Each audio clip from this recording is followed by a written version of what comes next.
guys have done an excellent job mowing through a variety of spiders, and despite all of your encounters thus far, I'm not wrong in saying none of you are bloodied. Right. We took a short rest, I think. Right. Well, that was just after the pterodactyl people. Yeah, We didn't pretty take much. a short rest after the spiders. But even Because, remember, I fucked those spiders up. you did. There was They a all lot... missed me, and I just repeatedly stabbed them with a rapier. It There was wa- fantastic. There was some immense fucking up of the spiders. It's true. It's very true. So we go into this session with you guys having explored this area, and you're looking for a way to ascend higher against this tower. The ladder only took you to this 60-foot platform, and within you can see this narrow little tunnelway to the north side. But you can't see any of that until I move you across to the correct place. So now that you're on the right place and you can see your people, you can see that there is this little section that ascends up from the other side of the pit. And when you do look into it, this little alcove that's inside of this rock leads to what appears to be a chimney. Now this chimney continues to rise up just to the edges of your vision, all the way to what you could imagine is like a 60-foot climb. And it does seem to have plenty of handholds for what you can tell, but that being said, it is a narrow, like, little entryway. If you can see this little circle that's on the ground, if we just compare it to the issue people, we got that, and then we got that. So I just want you to ponder this when you're considering how you might ascend. So I do remember that I think its name is Vorn, the giant Yes, it shield is. guardian. That's correct, yes. Does still have spider climb, so he could just do that to meet us at the next section. You did cast at the bottom of It this place. did. You were, I don't remember the specifics, but you were efficient in your casting. So yeah, he can climb. If you do usher him to do that, I will need you to give him a command to follow, and I will be taking you at your word. Okay, I'll because I'll keep in my spider form, so I'll climb on the outside of the tower to the second level, and I'll tell him to follow me. Now, just to say, you needn't stop at the second level. If you chose to, you could go all the way to the top level, if it so took your fancy, Mr. Spider. But do you go all the way to the top level, or do you go to the other levels?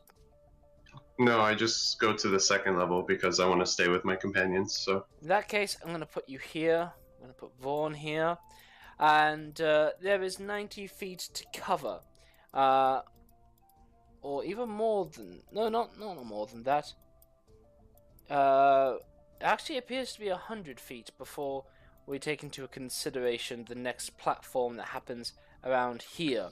So, basically, there will be a difference between people. You and Vaughn will make it up there within the next half a minute. But the others are going to take a little bit longer.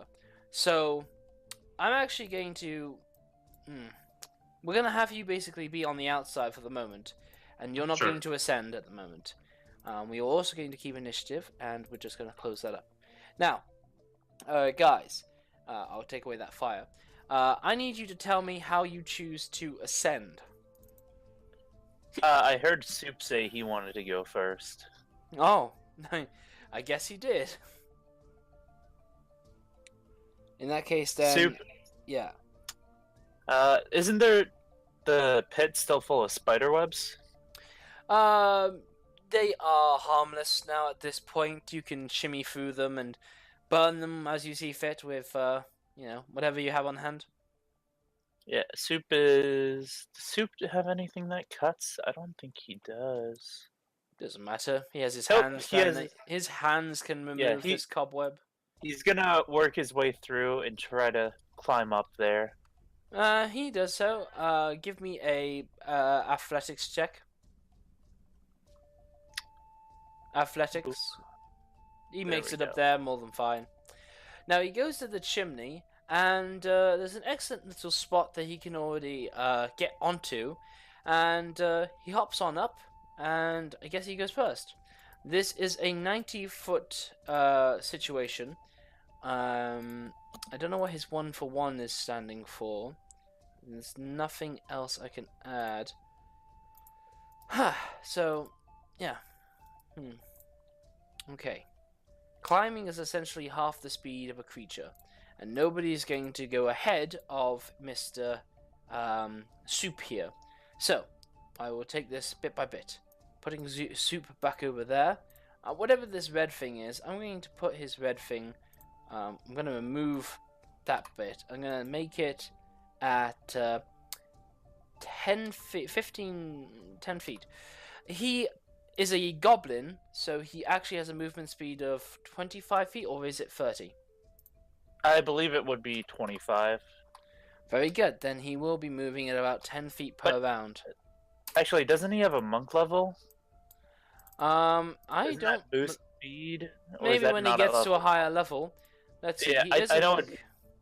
He has listed no unarmored movement, so no, he will not move fast. But he does have a speed of 30. Okie doke. Anyway, very What good. else? I am going to have Bobo fly up.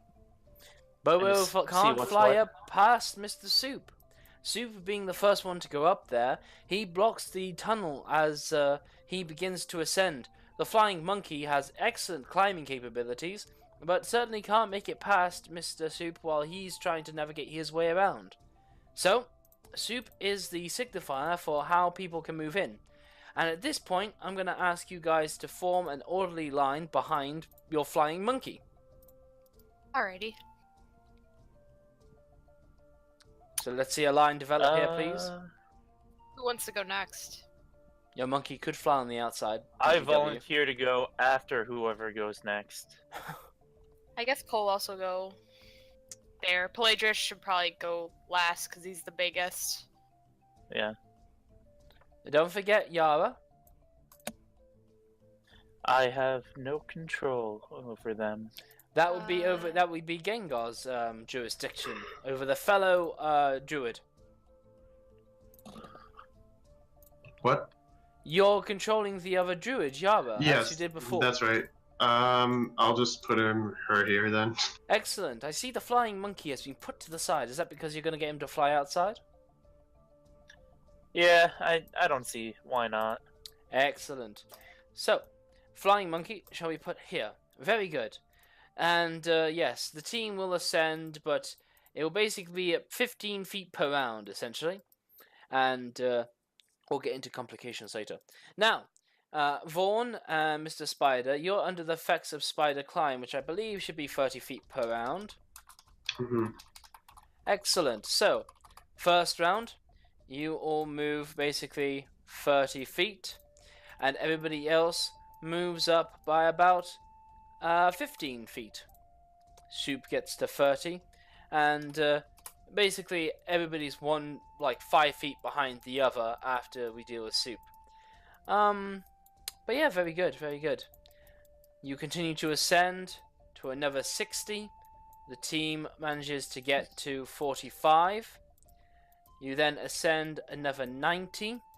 The team get to 60. Excellent. And then you guys crest over the edge here. The team not having reached the top. And I do put consideration into why I do this. So, you guys can perch anywhere you want around here. Where do you choose to position yourselves? And Monkey included. Bobo was just riding on Void's shoulders the whole time because he's lazy. Very good. So, he is going to continue to do just that. Alright, very good. I'll be the first one to crest here, and I'll have Vorn around the corner. Very good. Now, Vaughn cannot be on this ledge if, for whatever reason, the spider climb should fail.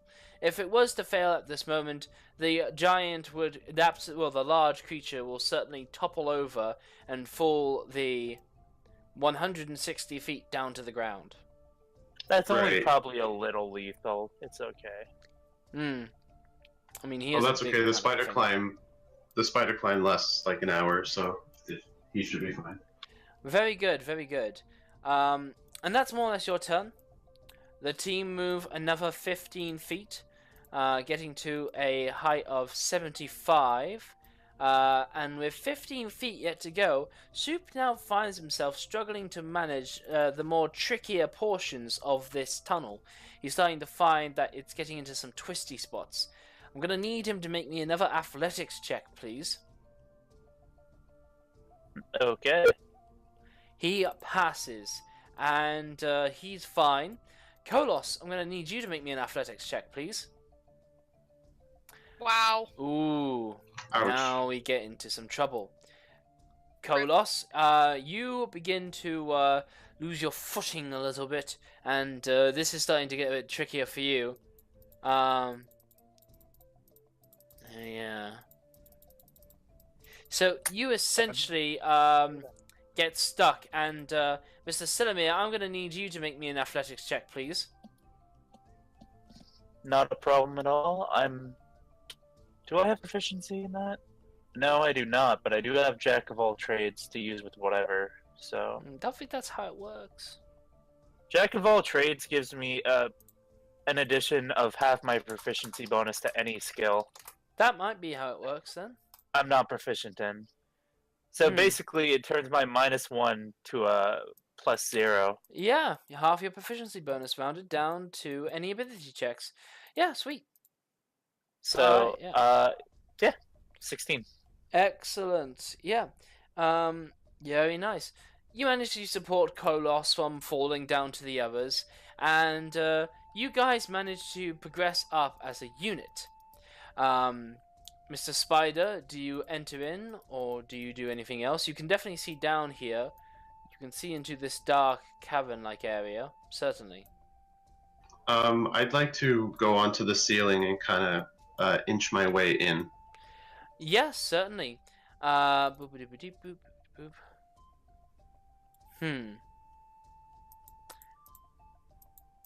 Okay.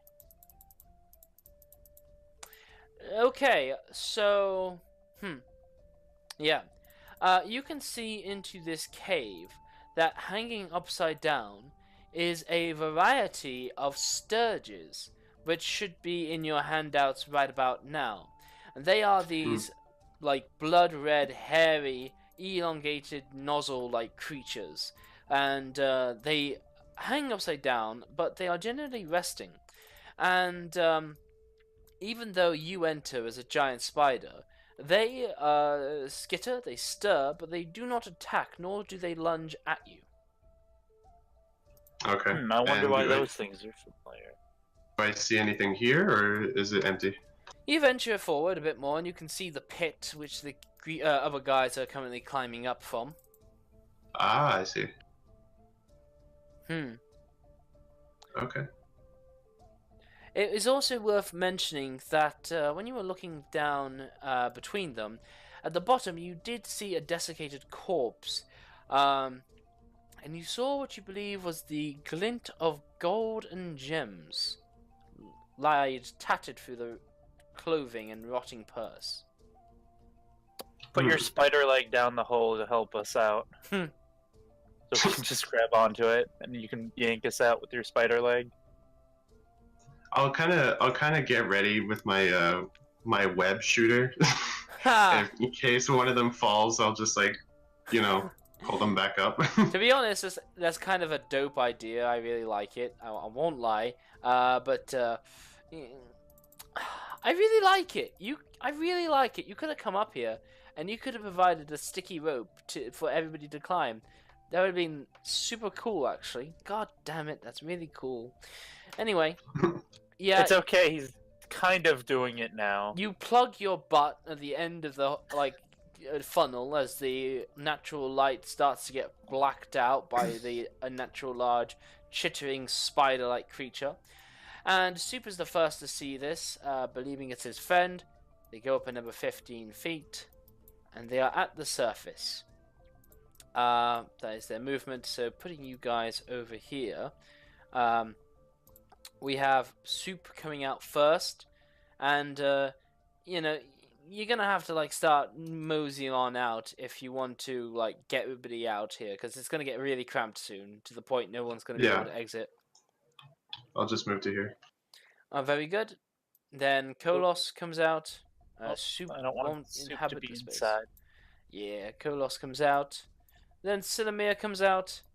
Then Yara comes out. And finally Pelagius comes out. And the team just are shuffling by rather thickly like that. Alright, I'm gonna do a Charlotte's Web thing again. Hmm. And try to convey the Sturges. Well, you can definitely draw the bat-like beings, but there is a wall right here that you can relay Sturge or something. Yeah, I was planning on doing that, if possible. Excellent, certainly. The guys are aware of your communication efforts, and I think they'll be receptive. I think they'll pick up that you're trying to say the word Sturge. Does anybody know what a Sturge is? Let's have whoever's proficient with Arcana tell me, or Nature.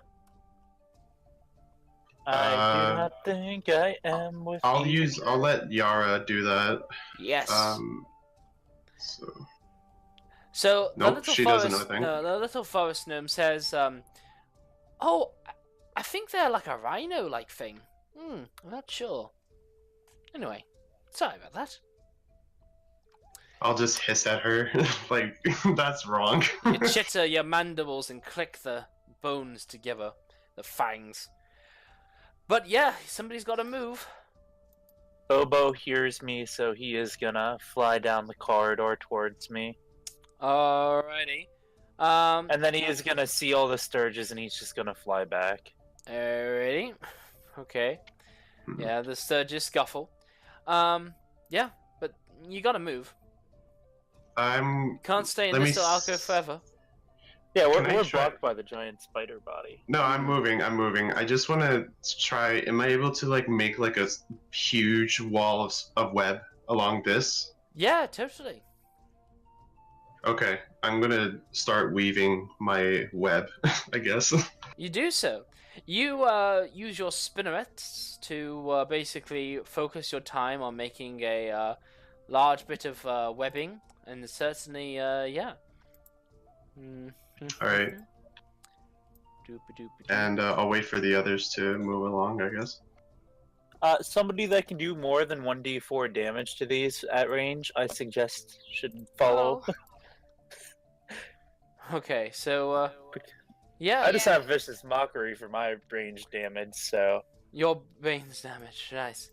So yeah, you guys are moseying through, the webbing being set in place now, and as you do go by, you all see that glitter of gold and gems that lie on the other side of this little cavern.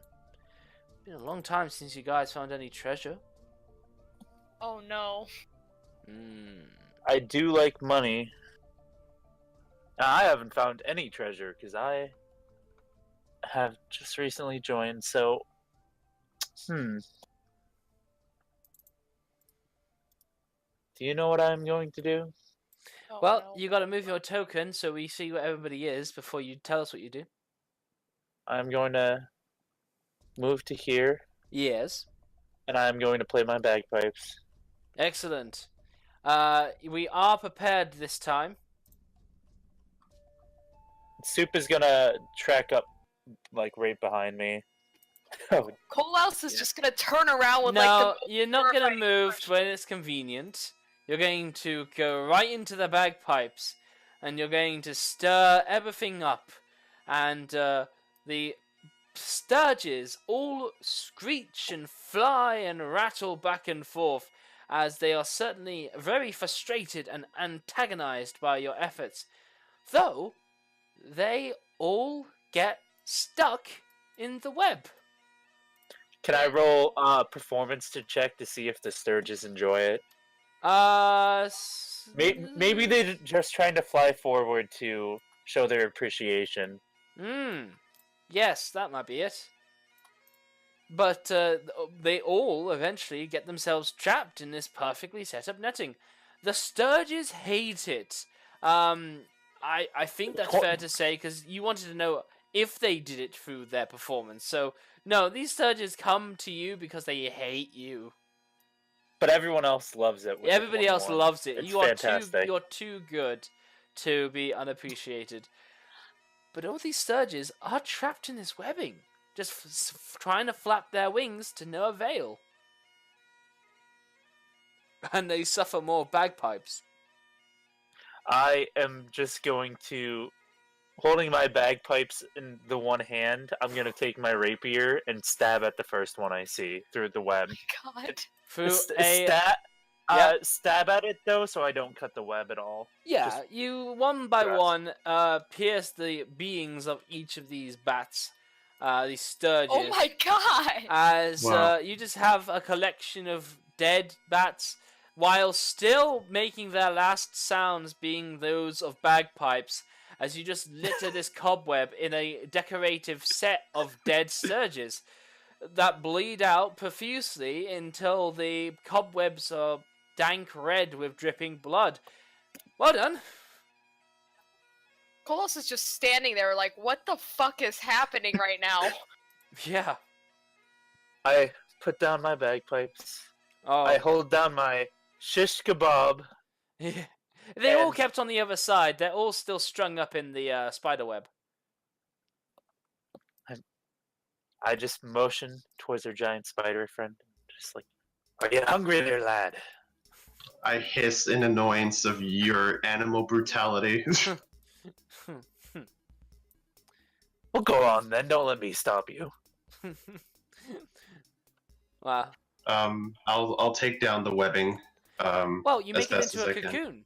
Naturally, you cover up the ends, you curl up the juicy sturge bodies, and your spider-like senses can't help but figure out, oh my, this is quite a fresh, delectable, pile, all wrapped up in a cotton candy ball to nibble on. Oh, it does look nice. But, yeah, you just bundle it all up in a nice little knapsack of dead bat.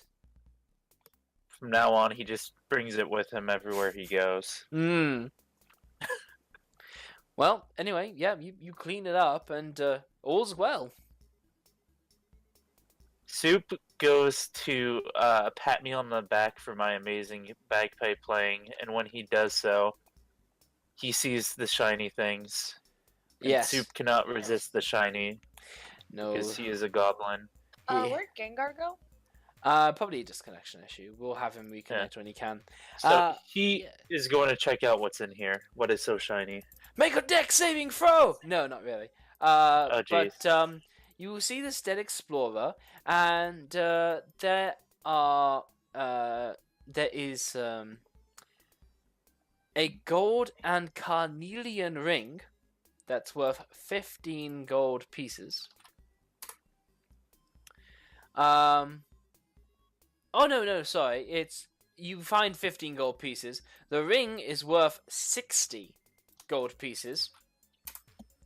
And you find 2 onyx figurines that look very much like Chwingers, but who you've seen before. So, Soup is going to put the ring on his finger and just, like, smile proudly at everyone. Very nice. It's a nice ring. And I'm just going to let him do that. I'm cool with it. Very He good. can have it. Yeah, very good, very good. Well, I am, however, I see the Onyx figurines. I think they look pretty neat, and I would like to take one of them. very good, certainly. Yeah. I mean, they're loot, so you might take as many as up to 2 as you can. Yeah.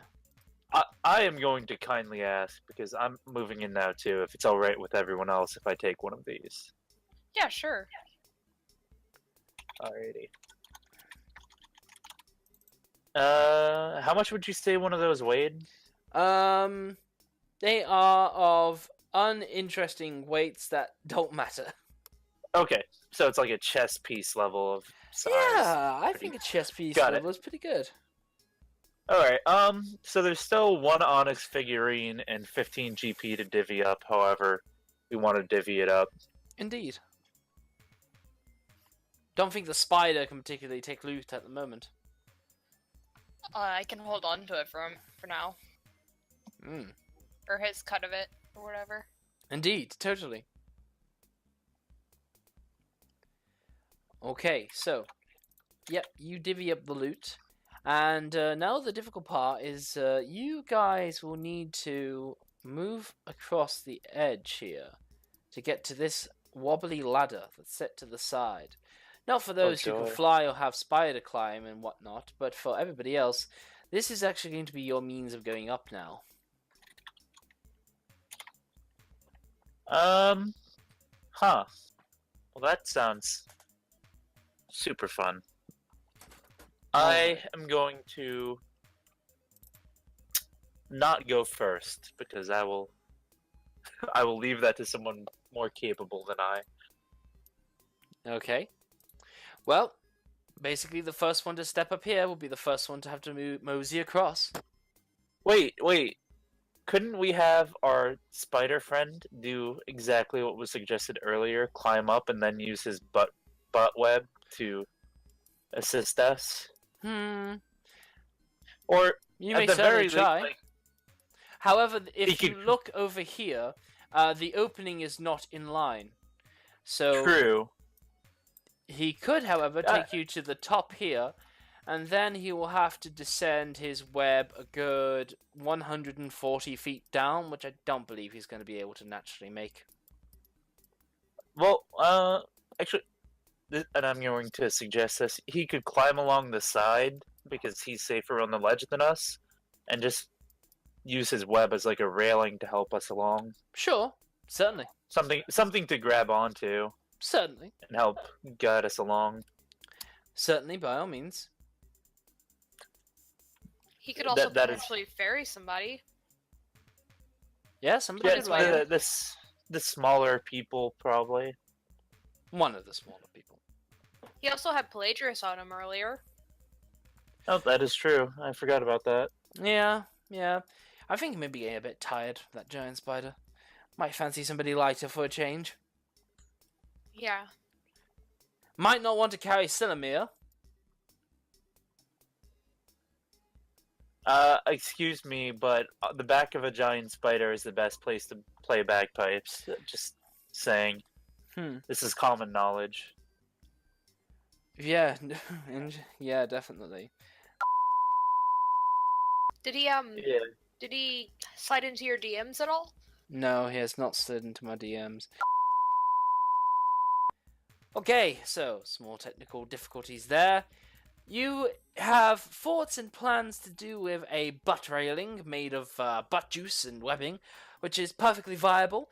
Yep, one way or another, I will have you guys tell me a plan on how you intend to get from this 160-foot ledge to this either 240-foot ledge or all the way to the pinnacle at 300 feet. You will tell me your plan. Go!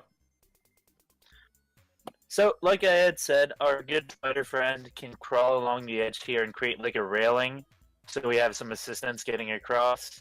And then, you, Elorthel, I feel like I'm saying that wrong. Elorthel. No, that's fine. Can climb up with one of our little friends, and then Vorn can get the other, and the three larger of us can just use the railing you've created to get across, and then just climb up a ladder. Okay. Yeah, I can do that. Very Alright. well. Sweet, we got I a plan. I shall be turning the turn order on again. Who mounts Vaughn? Or who mounts the giant spider? Soup will do that. Actually, Soup would want to ride the spider because he thinks it's cooler. Done. And who mounts Vaughn? Maybe Pelagius, if it's possible. My thought is it's probably best for the two smallest to ride them, so that way there's less chance of something to go wrong. Indeed. True. Probably a good idea. Okay. Where do you, Elothiel giant spider, command Vaughn to go? I command him to go to the 3rd level. So about there, I guess, if possible. It is possible. He shall begin to make his way up. We shall not take into account the sideways movement, and rather keep just to the vertical movement into consideration, which is 90 feet. No, 80 feet. It's 80 feet up. 80 feet up. That opening looks like it actually might be big enough for Vorn. Maybe. But we shall be working on that. So it is 80 feet. Vorn spider climb can move at about 30 feet per round. So Vorn moves up with little person 30 feet. Mr. Spider, where do you go? I follow Vorn, basically. Very good. 30 feet, same position. Creaking and cracking and whipping and whapping. So, sorry, we're just assuming he already made the railing, right? Yes, he can easily do that. Mr. Flying Monkey, I bet will travel with one of the two flying vertical creatures. Yes, he is just riding Vorn's shoulders once again because he's lazy. But he only weighs like 8 pounds, so it doesn't mean much. Very good. Now, we do have the trio here. There is a railing for you, but you three must begin to make your way across this steep and dangerous ledge. Is who would be lighter, Kolos or Yara? Yara is on the back of the shield guardian. Oh at wait, this who point. is that then? Oh, is that Silomir? That's Silamir. Okay, so would Kolos or Silomir be lighter? I am a wimpy little boy. I am quite scrawny. Oh God. We're just gonna assume Kolos is slightly lighter because of his non-human thing. So I guess he should go first then. Very well. You are glad for it then as you come out here, because when you do, you begin to feel that while the earth is solid, the wind is howling and galing quite ferociously. And it definitely whips and snaps against you as you shimmy across. I would like you to give me... where are As an we? aside- Not an aside gonna- now, not an aside moment, please. Sorry. I'll ask you, Kolos, to give me a dexterity saving throw, please. Wow, he is just failing. You get suddenly blown off. Your back goes to the side of the 160-foot ledge, promising to potentially deal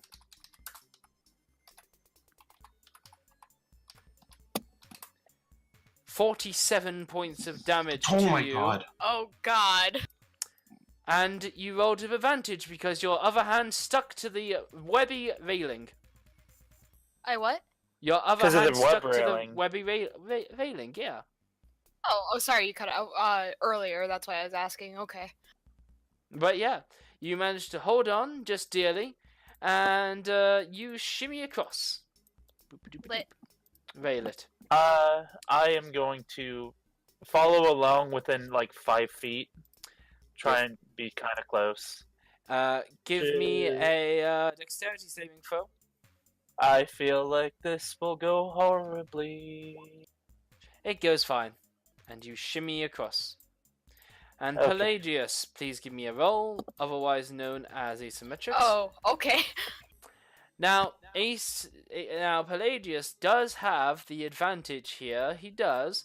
However, with one of you guys having already tested this webbing's kind of strength, its stickiness to the walls kind of goes off a little bit. And Pelagius doesn't let go, but he does fall.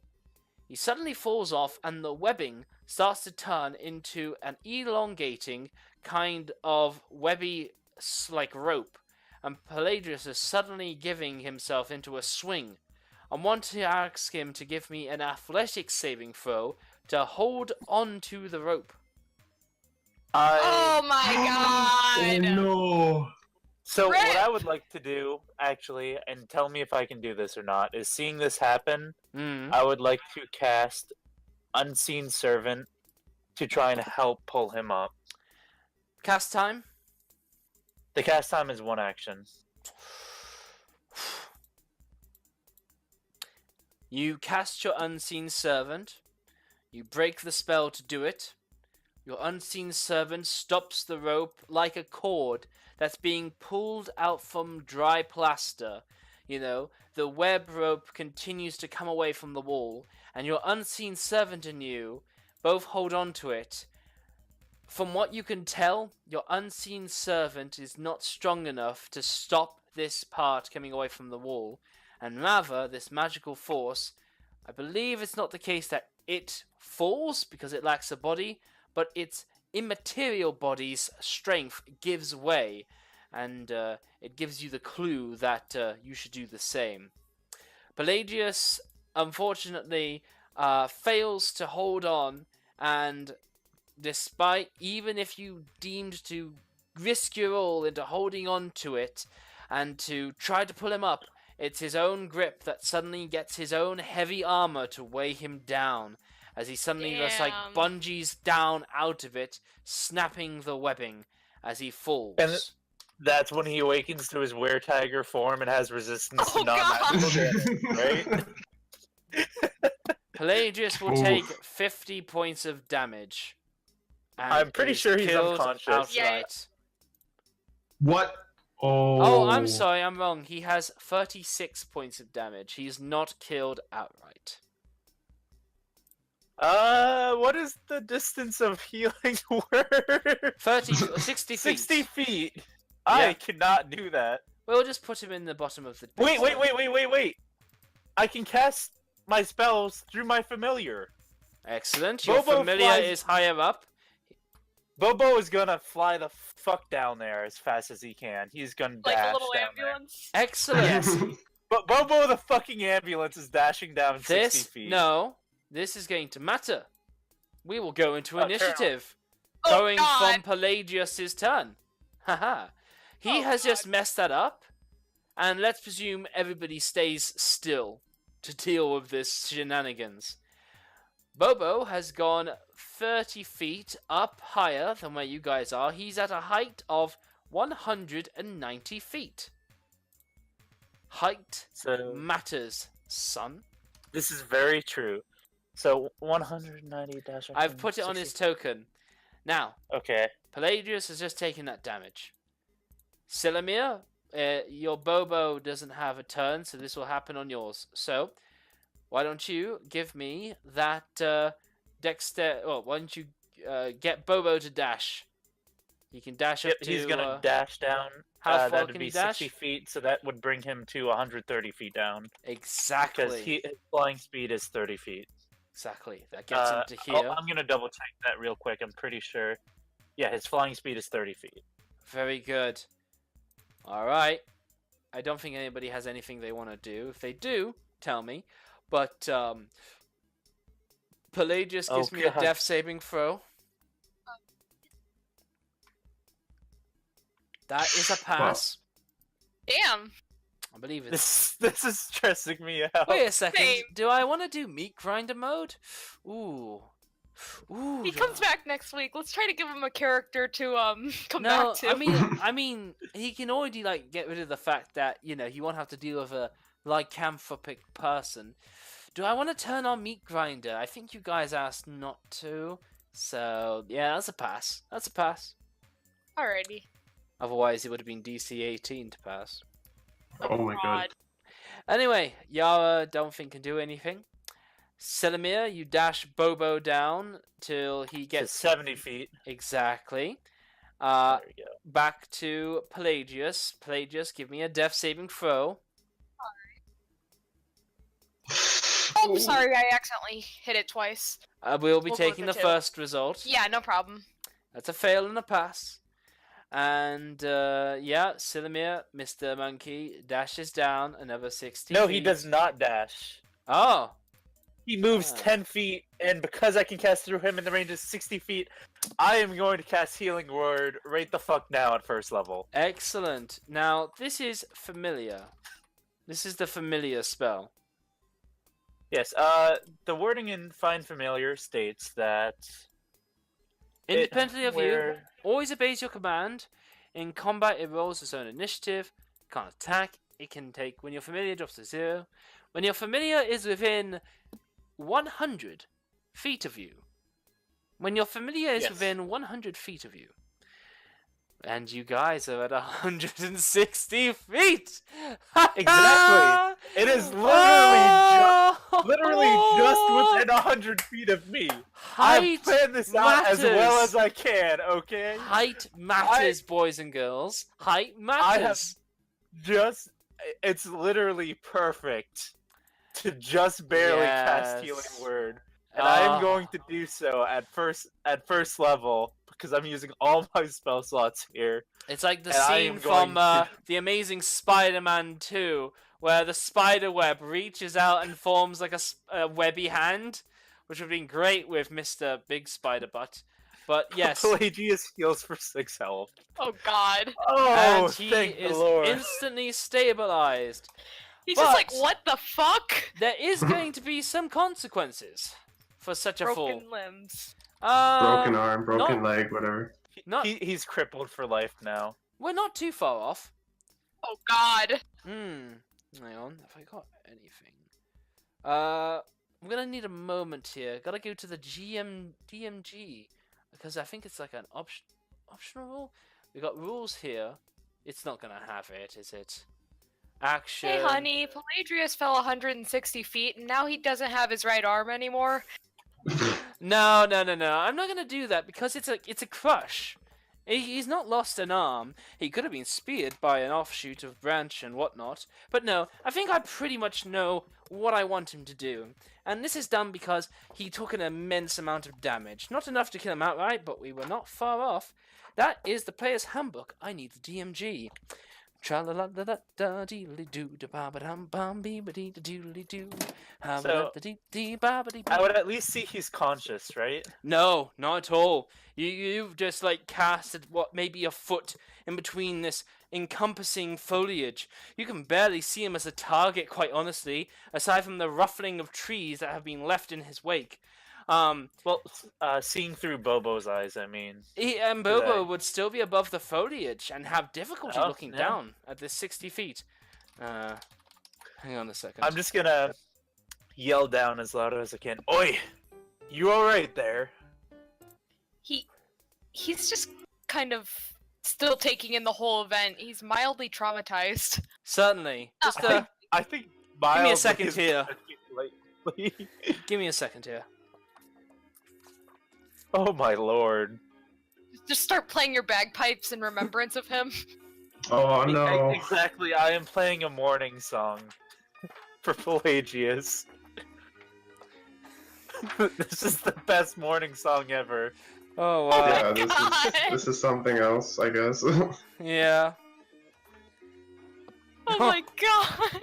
You know Rip what? Pelagius, you Well, will be remembered. We'll turn the bagpipes down. Okay, where are we? I can't wait to. I can't wait for you to tell him what you've given him. Oh God. And also that I've saved his life, and he's Hmm. only alive. Yeah, because I am he's so awesome. asleep right now. But Nice. when he wakes up later, I will just scream at him. Like I will call him at like whatever time it is he wakes up, and just be like, "Yo, I fucking almost killed your paladin." Yeah, Hmm. and you were saved by a fucking monkey. Okay, this makes the most sense, certainly. Oh no. Okay. Pelagius has the following conditions, please. Oh, Please no. be prepared to make a note of this on the front of his would- character sheet somewhere. Would that be like probably best in features or whatever? Probably, yeah. The title for this feature will be called Broken Rib.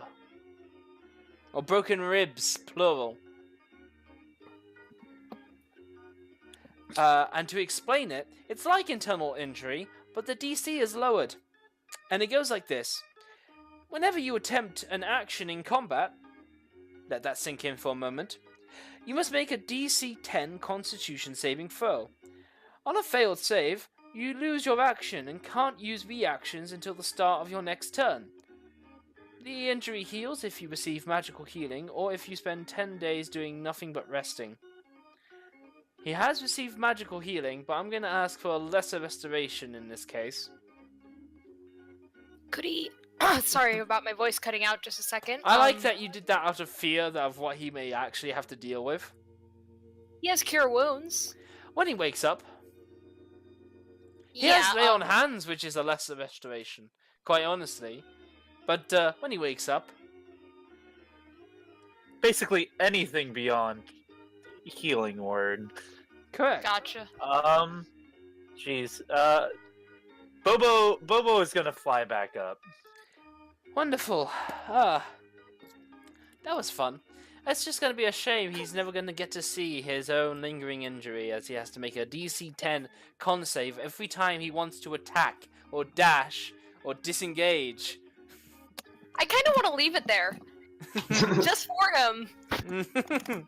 Nice. Oh, True. very nice. I mean, we have the rest of the session to go through. Who's even gonna say that we're gonna be able to go back down before the end? Maybe he's gonna get eaten by a jaguar before we get back down there. Ouch! Don't even talk about Wait, jaguars. where's Eku right now? Down there somewhere. Oh god. Yeah. Just the body plops down. Anyway, Oh, they must have completed. She just witnessed Pelagius fall from 160 feet in the air. yeah, really. I think she felt it, quite honestly, when he hit the ground. Yeah. I think we all felt it. Yeah, the tower shook. Right then, so, you've just witnessed some traumatic events. Does anybody go down to deal with this, or do you continue to ascend up? Do we know that he's alive? Bobo has come right back up, so no, you do not. I trust in Bobo. I am gonna continue along. Also, where did you find the injury information? Page 272 of the Dungeon Master's Guide. Thank you. You're very welcome. Okay, so, yeah, carrying on, how do you guys proceed from here? I'm still mentally absorbing what has happened. That was stressful. Yep. Oh, wow.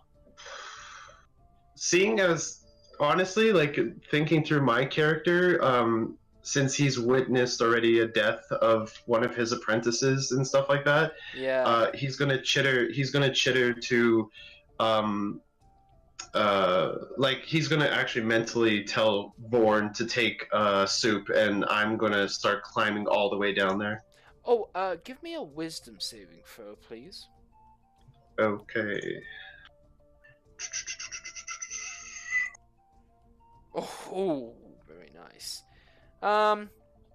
You are not as unnerved as you might otherwise be. You're able to take this information particularly well, logically. Gotta get down there, look after him. Maybe I can even spinneret his body into a cocoon to preserve him, you know? Such thoughts are very logical and precise and efficient. And that's how you kind of go. And yeah, Soup kind of goes down onto Vaughn, and you can skit down. Bobo would move to make room for Soup. Yeah, sure. He's lazy, but he doesn't want people to die for his laziness. Certainly. Certainly. Okay. Now, how did the rest of you continue to proceed? You two over here still need to climb this ladder. Yes. E. Well, after you. Alright, where do I move him now? If he's climbing that? On the outside ladder, I would assume. Yeah, that ladder will take you over to here, essentially. Alright, so yeah, he's gonna try to climb the ladder, and... He will do so happily, and the others will have an easy enough time I will carried follow along. Yeah, the others will have an easy enough time getting carried by Vaughn until they basically drops them off on the edge, and he can't fit on as well as drop these guys off.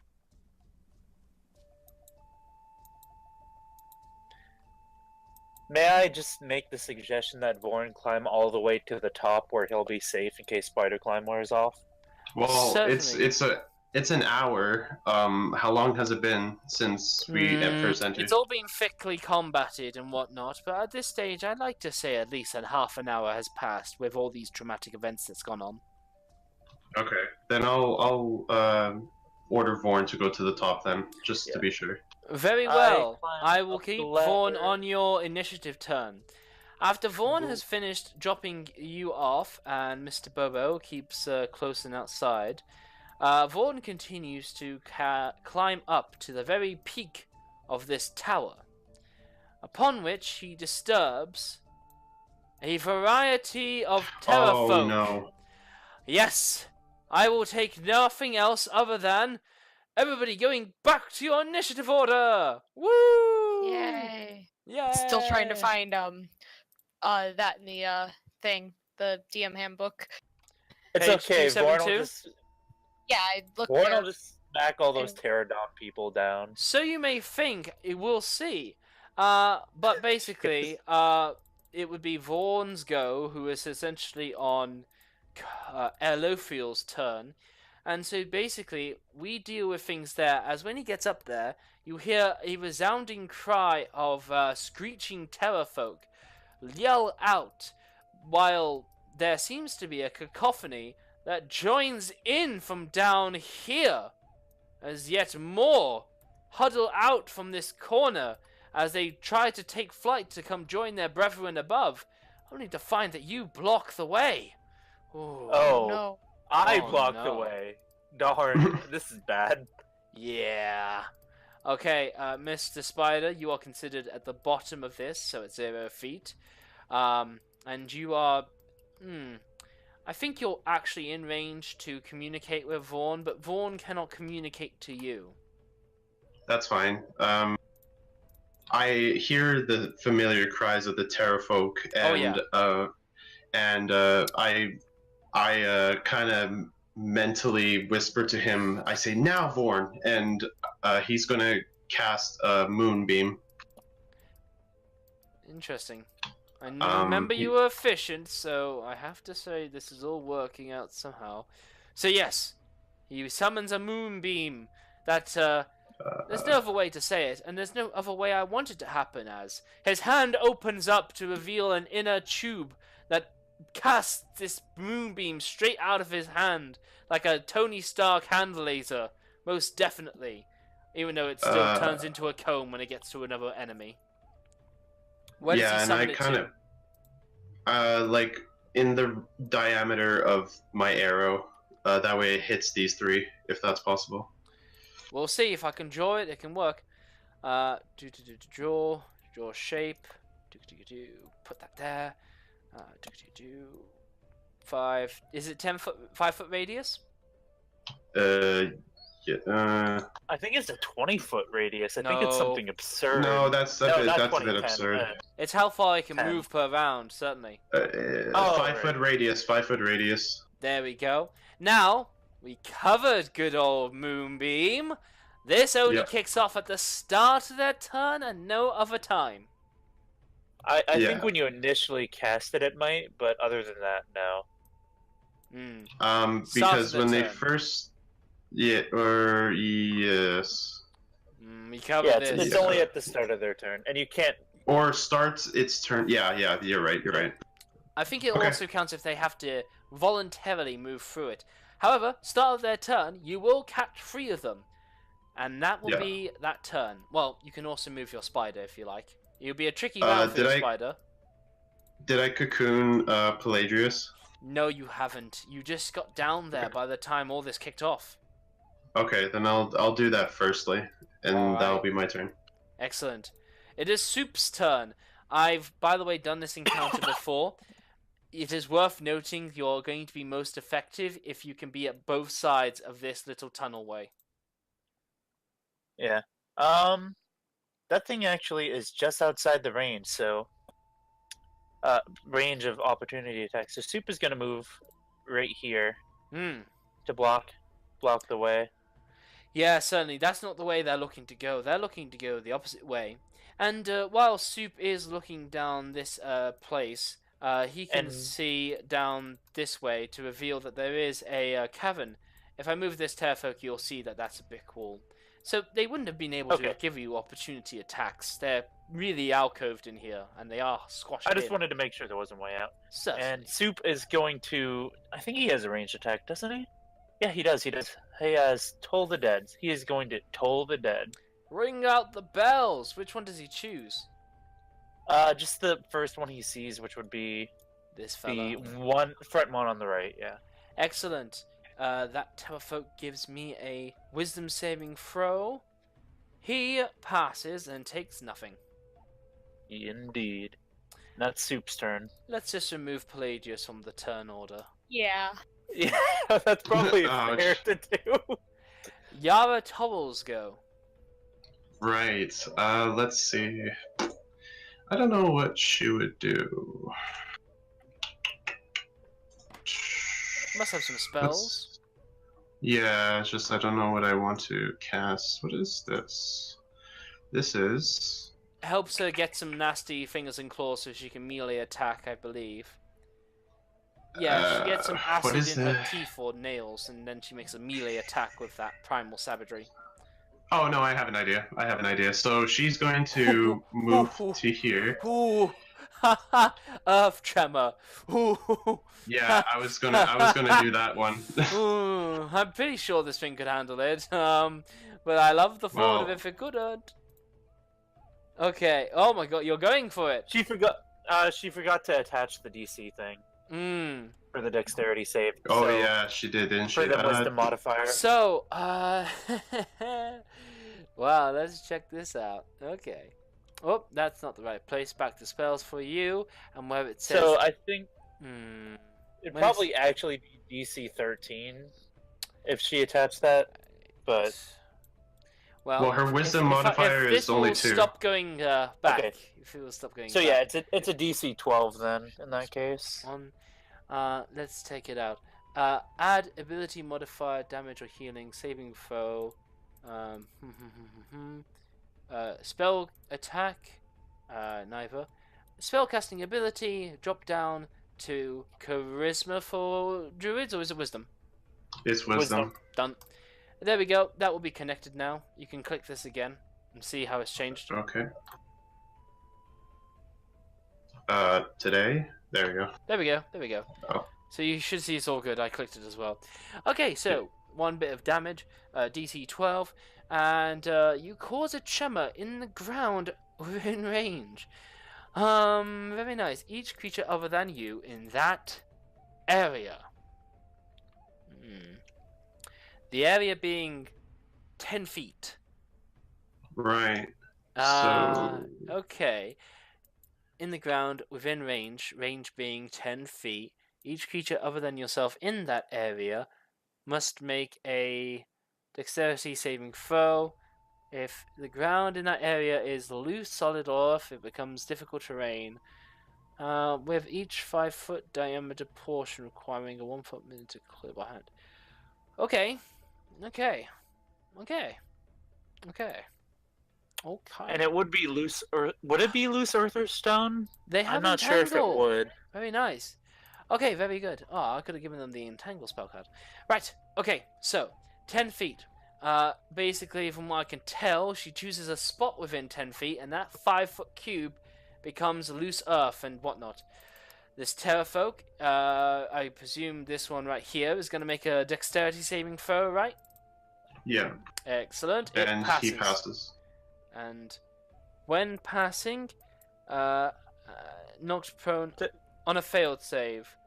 So I believe So it it takes doesn't none take of that. damage. Yeah, but the ground would still be jacked up. Sure. Alright, that's their turn. Yep. Alright, very well. By the way, these terrafolk look particularly gnarled and weathered with old age, as it might appear to be. Nevertheless, they will begin to try and rustle out. He spends 10 feet of movement to shimmy out from there, and he spends basically 20 to get to this position. Just And as an aside, we can't see them on the initiative order. that was that is done on purpose. Down here in this Got it. corner, there is an invisible terrafolk to mark off their initiative. Got it. And this guy is going to try and shimmy up here. This is going to get messy. Telling you now, this is going to get messy as all hell. These Terrafolk come in, and they are going to go in with bites and claws over at Mr. Soup and Yara. So one Terrafolk goes for Soup, a bite, a claw, and a claw. Oh my, that's a 19, a 19, and a 20. Wow. Well, literally all of those would hit. It does a sum of 15 points of damage to Soup. So that knocks him down to 17. And then the next one below is going to attack Yara in a similar fashion. Bite, a claw, and a claw. Alright, very well. That's a 21, Yep. a 6, and a 20. And it does Okay. 14 points of damage to her. Down to Now, 4. here is the messy part. Oh, you can't let her die. You can't let her go down. She can't be in melee with this business. Okay. This is the messy part. A creature shuffles forward, temporarily takes the spot of a bro, attacks, and will then shimmy forward or out, depending. So 15 feet, they get in that bit. They then are going to bite. That's a hit. That's 4 piercing damage. Yara goes down. Okay. I was about to ask which one they're biting. Yara. Okay. Yep. Yara goes prone. And after those 15 feet, the creature squishes its way over to here. And this Terrafolk can't really do much. He just arms himself with a spear. Basically moves to there. Whew. This is going to be rough. Okay. Oh, it's my we're turn. not done. We Oh, The geez. Terrafolk are on top. not done. 3 Terrafolk start their turn inside the Moonbeam, which Right. is a Wisdom saving throw. Constitution? I think I'm it's pretty sure. Constitution. Yes, Can you yes, it cast is. the pretty spell sure. again for me, please? Constitution saving throw. Cast the spell again for me, please. For damage. Yep. Oh, right. Jeez. This one. There we go. I need the damage. Oh, wait, what? I need the damage of Moonbeam. I need the damage. Excellent stuff. Okay, so how did you do it before so that you didn't have to do it as a spell card? You did it as an attack and it got the damage. I taken didn't do first? it I never did it as an attack. I always just put it up as a spell card and then rolled it after. Fascinating. Okay, there's a pass, a fail, and a pass. Beginning from Mr. Top Left. Pass, he's going to take 13 points. He's going to take 7 points of damage. The guy in the middle fails, takes 13. Whatever effects happen. Saving throw, each of your turns. Saving throw, half as much on the save. Flames, painful, shape changer, nah. Okay, no, fair enough, that's done. And this guy will also take 7. Very good. Who is clicking noises? Yeah. Anyway, +1. Did I do that? No. +1, enter. There we go. +1, boop. Okay, there we go. They are done. The Terrafolk all take to flight. Oh god, they're coming for us. No, they are not. Not yet, anyway. The Terrafolk, naturally, have the advantage. So, one creature goes down and swoops towards Mr. Shield Guardian and provides the help action. The next Terrafolk flies straight in, flies in a dive bomb fashion, and makes a shove attempt. I think it shoves it. Oh no. Don't I get something against that, or? This is a shove attempt made against whatever athletics you like to make. You're gonna have to crit Yeah. or nothing. Alright, well, I'll try anyway. It's a crit or nothing. Made through the Shield Guardian. Oh, so close. Even a He can at 20 least would not be attempt enough. to catch himself on the way down. Spider climb requires you to be able to hold the walls, as after he shoved 10 feet, he then starts to just fall down, his hands and body unable to continue to right himself as the gargantuan construction begins to fall devastatingly far down, down, down, and will take the maximum sum of damage possible. Which Our is... shield guardian is dead, and somebody is very Oh, upset at he's that. not- No, he's not dead. He's not dead. bloodied, even. Actually, he is Yeah. kind of bloodied. But even then, Mr. Lofiel, you'll see that at the beginning of each round, he picks up 10 hit points, doesn't he? Yes, he does. Mm-hmm. Okay, never mind. Our shield guardian is broken. I'm Yeah. never worried about Vorn. Like, after I read his stats, I'm not worried. He is OP. But his time being down here is an inconvenience. He won't die. You will. That's his deal. Also, since I shouldn't have taken Palladius out of the turn order. He was a 'cause- 9. Yeah, thank you. Because He was. he does have hit points. He has an internal injury for the time being, but he can less the restoration that back up, and all this fun I've imagined will Well- disappear. Wasn't I'm he just- unconscious? When you get healing, you come out from being unconscious. True. But Vaughn will be sideways. We still got Terrafolk. I think it's fair to say he misses a round, though, at least. We'll deal with him back in regular initiative order when things happen. Right, now we have the other Terrafolk. Those two spent their movement and action to do that. The others begin to dive, dive, dive. Every Terrafolk has about 50 feet of fly speed, and they are at a height of 300. They fly down to get to 250. I'll mark that 250. This one goes here, essentially. Not that one. This one, 250. These ones fly all the way here, 250. And this one will fly over here at 250. Yep.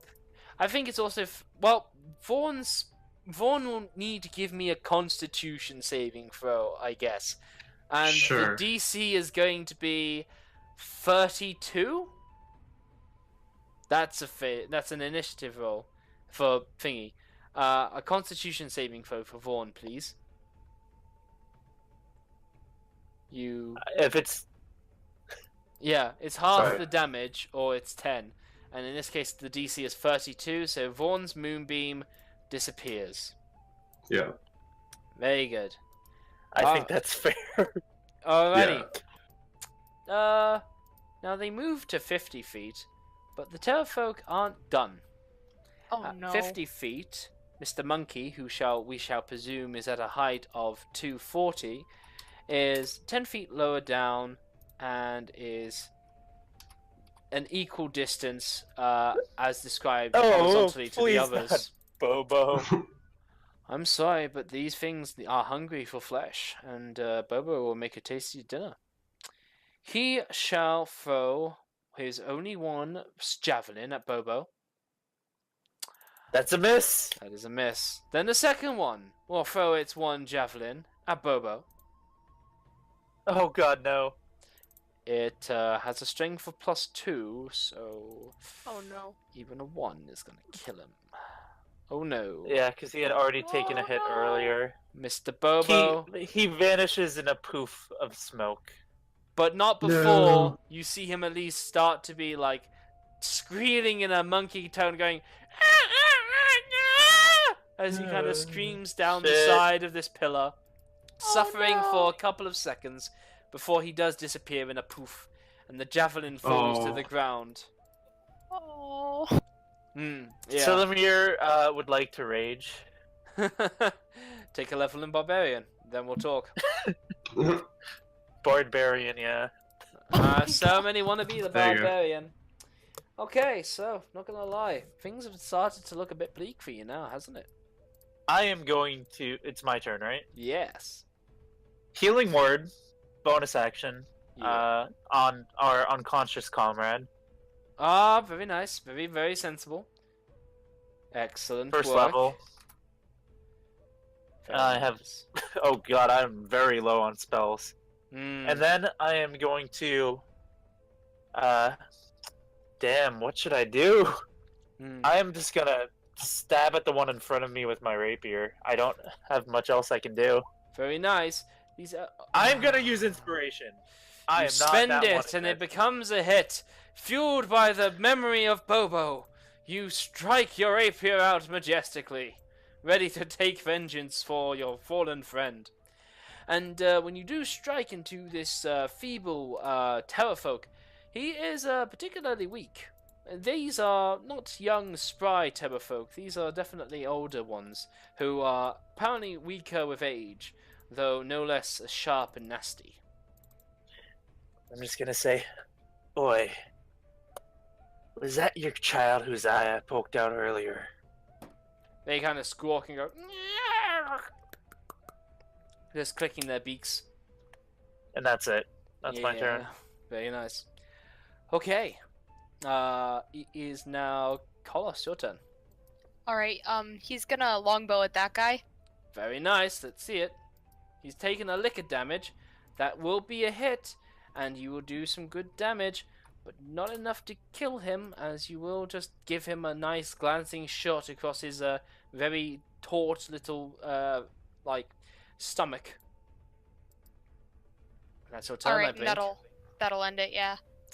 Beldrak, it's over to you. Otherwise known as Soup. Soup is going to. He is going to pet the pterodactyl man. Very nice. You could kill it, I think, if he is Soup. And I've seen this do terrible, terrible things. Wonderful, but terrible things. No, That is he a did not miss. kill it. Look at all that damage. You could kill 2 of them with that. Oh. That was a second level spell cast, just wasted. That feels bad. Now he has no second level spell slots. Dear me. Oh no. I feel like Soup has something he can do on his bonus action though. I just don't remember what it is. How the DM help Does- you here? He has also... Oh, right. He has no first level spell slots. That's something wrong. Let's see, Mr. Bonus Action. Actually, is a flurry of blows not a first level thing? Yeah, Flurry of Blows is an anytime thing, but it is meant to be done as a attack action. So when you do take the attack action, not to do a spell casting situation, you attack with your main weapon, and then as a bonus action, you attack with your offhand, and it will be the damage stated by the monk stuff. So instead of his offhand being a 1 point plus strength, which will be It'd be 1d4 plus No, it would 3. actually just be 1 point of damage. But no, in his monk level, that will actually be a d4 of damage if he hits. But he doesn't do so because Cast a spell. I did inflict wounds. Okay, got it. No problem. Elofriel, otherwise known as Giant Spider. You dash up the ledge. How far can your spider move? 35 times 2 is... 60. What? You- 35. I said 35. Oh, Yeah. 70 then. Very nice. You managed to race past the first level of this building. And get to hear Every foot essentially. of movement here matters. It really Am I- does. How far would I be up? Like, am I able to reach a ledge where I can revert, and like stay on a ledge? Well, you could be at this ledge, which is closest by about 10 feet, but you'd then be 180 feet away from the rest of the team. And you wouldn't be able to see them. No. All right. I'll just go up as much as I can, Definitely. until I can see them. And what about Vorn? Is he still prone? Do I have to get him up? Prawn? Prawn? Prone? Did I say prawn? The Did I say prawn prawn? suit. So essentially, he is just lodged into all of this foliage. He has made a large shield guardian-like relief out of broken twigs as he is sunk deeply into the mud. And on the start of his turn, he regains 10 hit points. Yep. Then, in pure cinematic Bastion-style fashion, his hands just shimmy out the dirt that's collected between them, and the automaton stands up like it doesn't give a fuck. Cool. And Pelagius' turn is right after, man. Oh, no. Vaughn has, spider climb still. Yes. Gord is gonna chuck Pelagius up 300 feet. Oh No. God! No, let's Break some not more do that ribs. again. Let's not do that. He's in a spider cocoon to give him Yeah. padding when he lands. Oh God! Can Vorn throw Pelagius up onto my back? Oh, Vaughn can throw Pelagius any distance. Can you, Mr. Spider, catch a cocooned Pelagius as you're dashing? I don't know. Okay, don't listen to my joking Play football with the suggestions. Do not spider. do this. I like there was it. too much stress in saving his life. I do Yeah. not want him to die right Every now. joke becomes a bar legend. I'm gonna let's just say that the shield guardian like takes Pelagius and like sticks it onto his body safely, He and he'll like just, start like- climbing. Just like a baby attached to his chest and one of Yes. those Yeah. like, God. carriers. Exactly. First Pelagius carried soup like that, now it's Vorn carrying Pelagius. Vaughn Yeah, doesn't exactly. Vaughn doesn't understand exhaustion, and with the effects of spider climb on him, he will essentially just hold Pelagius to his mechanical chest, while his other hand, one-handedly, while his feet continue to climb him up this wall. I've even Now think the he real could just question walk up is- the side, just pure Spider-Man horizontally style, if he wanted. The real Yeah. question is, who is gonna carry Vorn like that now? We'll get a bigger shield guardian. There has to be another one. Oh, great. So, Vaughn can move how far per round with spider climb?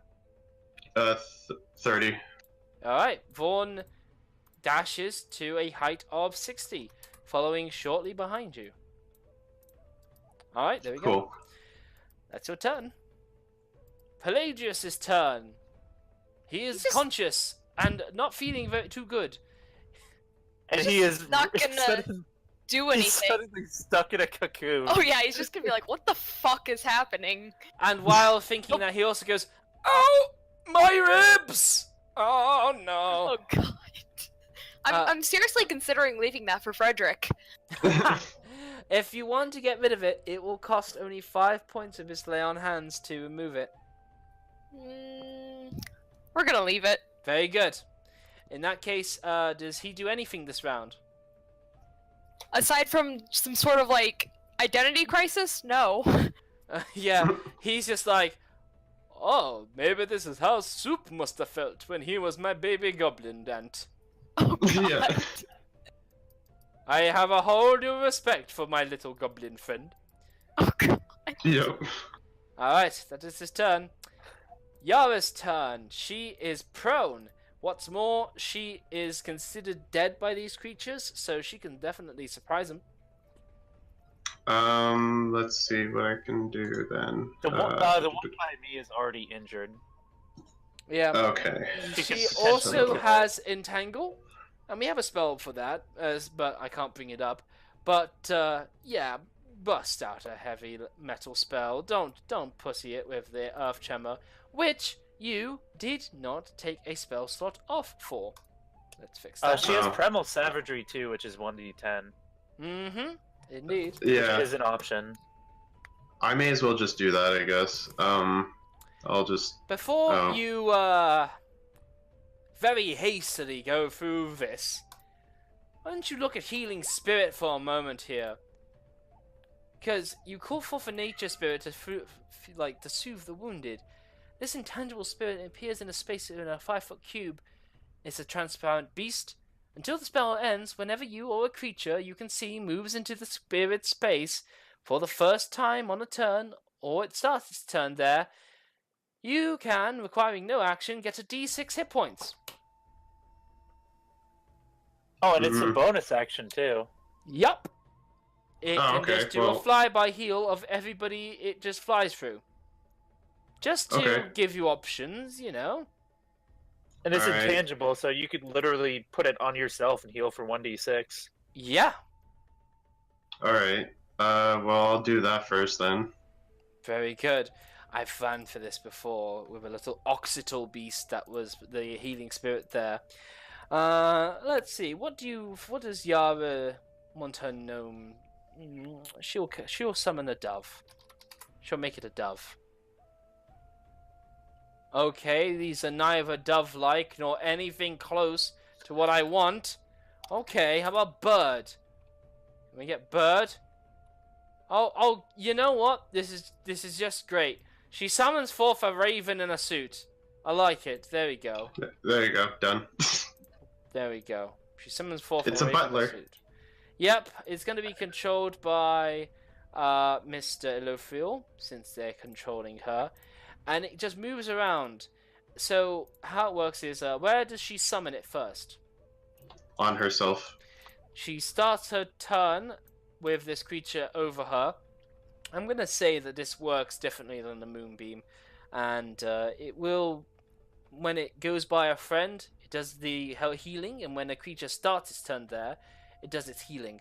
So firstly, roll me a d6. Very nice. Now, when you summon it, this beast can move, how far? 30 feet. So, if I was to suggest a course of action for you, that's 10. And there's 30. See that? Sure. I'm injured as well. I don't know if Kolos is more injured than me, though. But yeah. Actually, it could theoretically hit all of us. No, it can't. I'm showing you through the ruler tool that it actually can only just get to 2, leaving just 5 feet behind anybody else it goes to. Try it. Oh, yep. Alright, I'll do that So then. it can just barely get to Soup and me. Or it could get to me and Kolos. Exactly. Will this soup even hit? I don't know if he is. Soup is like half health. Oh, okay. Well, then maybe I'll just do that then. I'll just hit soup and then use Silamir with the spirit. Okay, very well. Do I roll the 1d6 or? Anybody can, I don't care. Yeah, sure, I'll roll it. So that way I can only be pissed at But I myself must see when it's him awful. move as you intend to move him. I must see you move him. Right. Yeah, so there, and then there. Oh, I see. You've already received healing this turn, so you're not going to get another set. Yeah, that's fine. I just...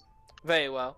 And yes, Soup shall receive, or Silamir shall receive 4 hit points, and I'll roll for Soup. Alrighty. 5 hit points to Soup. Sweet. Alright. Yeah. What? Okay. Okay, and as my main action, I'll cast Primary. Primal Savagery. Primal Savagery, yes, because it's a Yeah. cantrip. On the, You very much on the one can we do already that. attacked, right? Yes, this is a What? melee spell attack. Yes, it is, certainly. So, going to her character sheet, ba-ba-da-ba-deep-beep, ba-ba-da-boop, going to the spells that you've opened up, bibbidi-bidap-bap, turning it from a spell card to attack, bibbidi-bidap-bap, bibbidi-boop. I can see the damages of 1d10 damage acid. Bibbidi-bidap-bap, bibbidi-boop, ba-da-ba-deep-beep, ba-ba-da-ba-ba-da, bibbidi-boom, bam, bam, bibbidi-do-do-do-do-do-do-do-do-do-do-do, acid damage, ba-ba-da-ba-deep-boop, spell attack, melee, boop-a-doop-boop, boop-a-deep-beep, ba-da-ba-da-ba-deep-beep, bap-a-deep-bap-deep. Look at that, there we go. Cool. Alright, then I've I'll set it just up so reroll you make that. your attack. Yes. That is a miss. Okay. But That's you have fine. advantage because she Hold is on. surprising them. I'm sorry. It's only adding the +2. It doesn't have her wisdom modifier on it, so it'd be plus another 2. So that would technically be a 12 and a 14 on that one. Spellcasting modifier not set up. Setting it to wisdom. Beep deep. Rolling it again. Bump a dump. We will see if it worked out.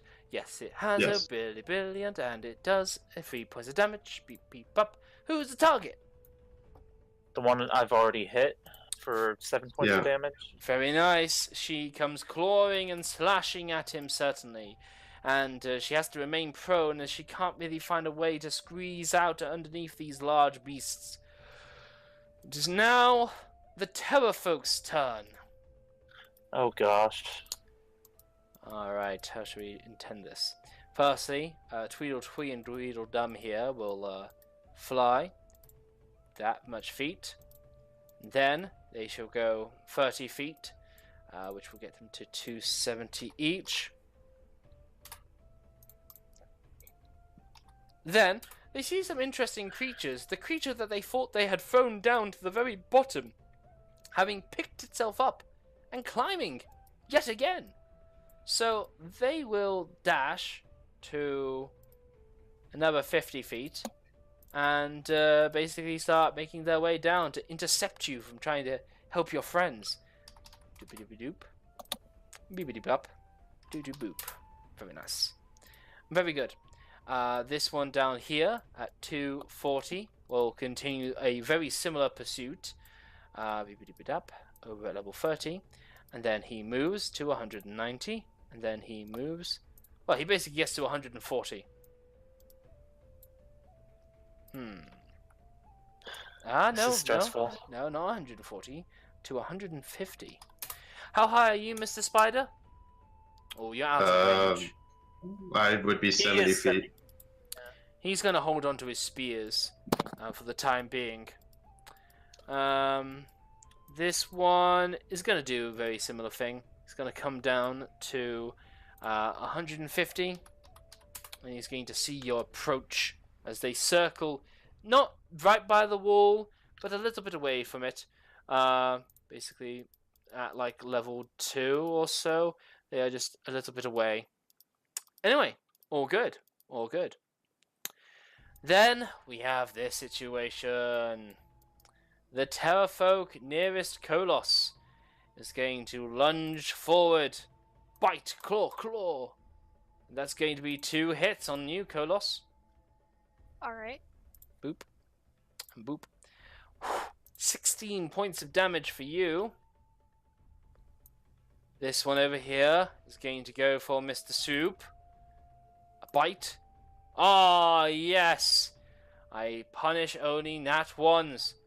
This old-timer Terrorfolk reaches with bite and claws to go forward at Mr. Soup. But Soup just smirks and wiggles his deathly necrotic finger. Just wiggles in the air. He looks at the thing right at his chest, and the bird creature looks surprised by this. And suddenly, his eyes open wide, and he opens his beak wide as he goes...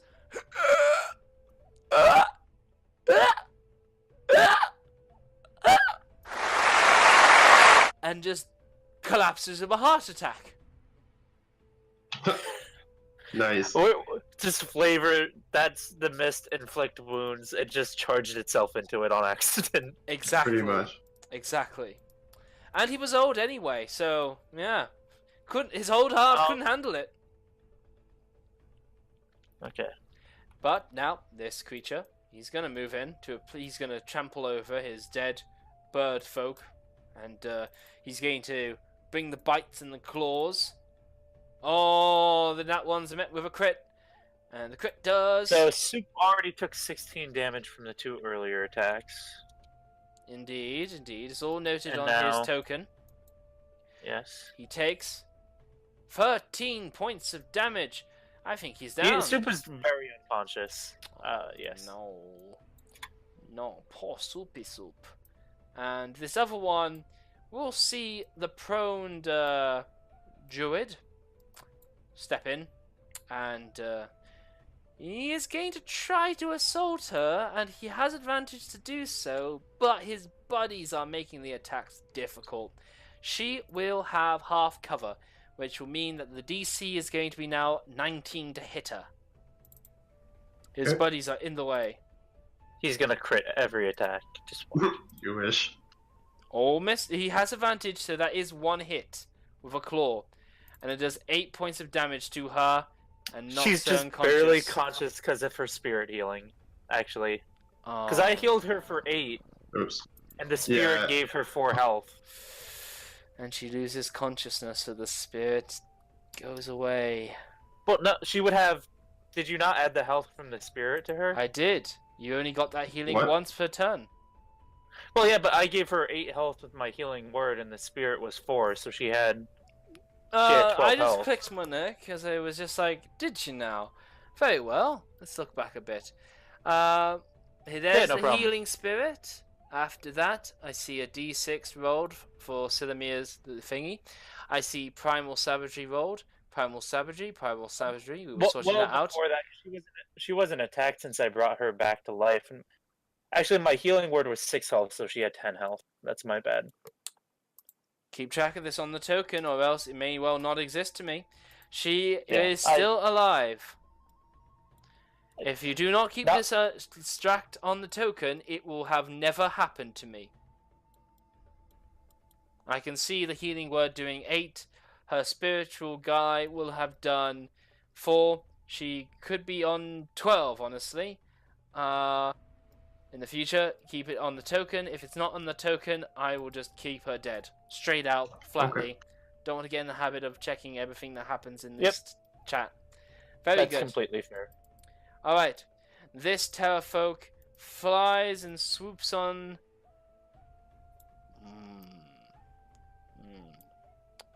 It's got rid of its only. It's gonna come down right to Silamir, and it's gonna give you some trouble. A bite, Oh, joy. a claw, and a claw. 2 of those most definitely hit me.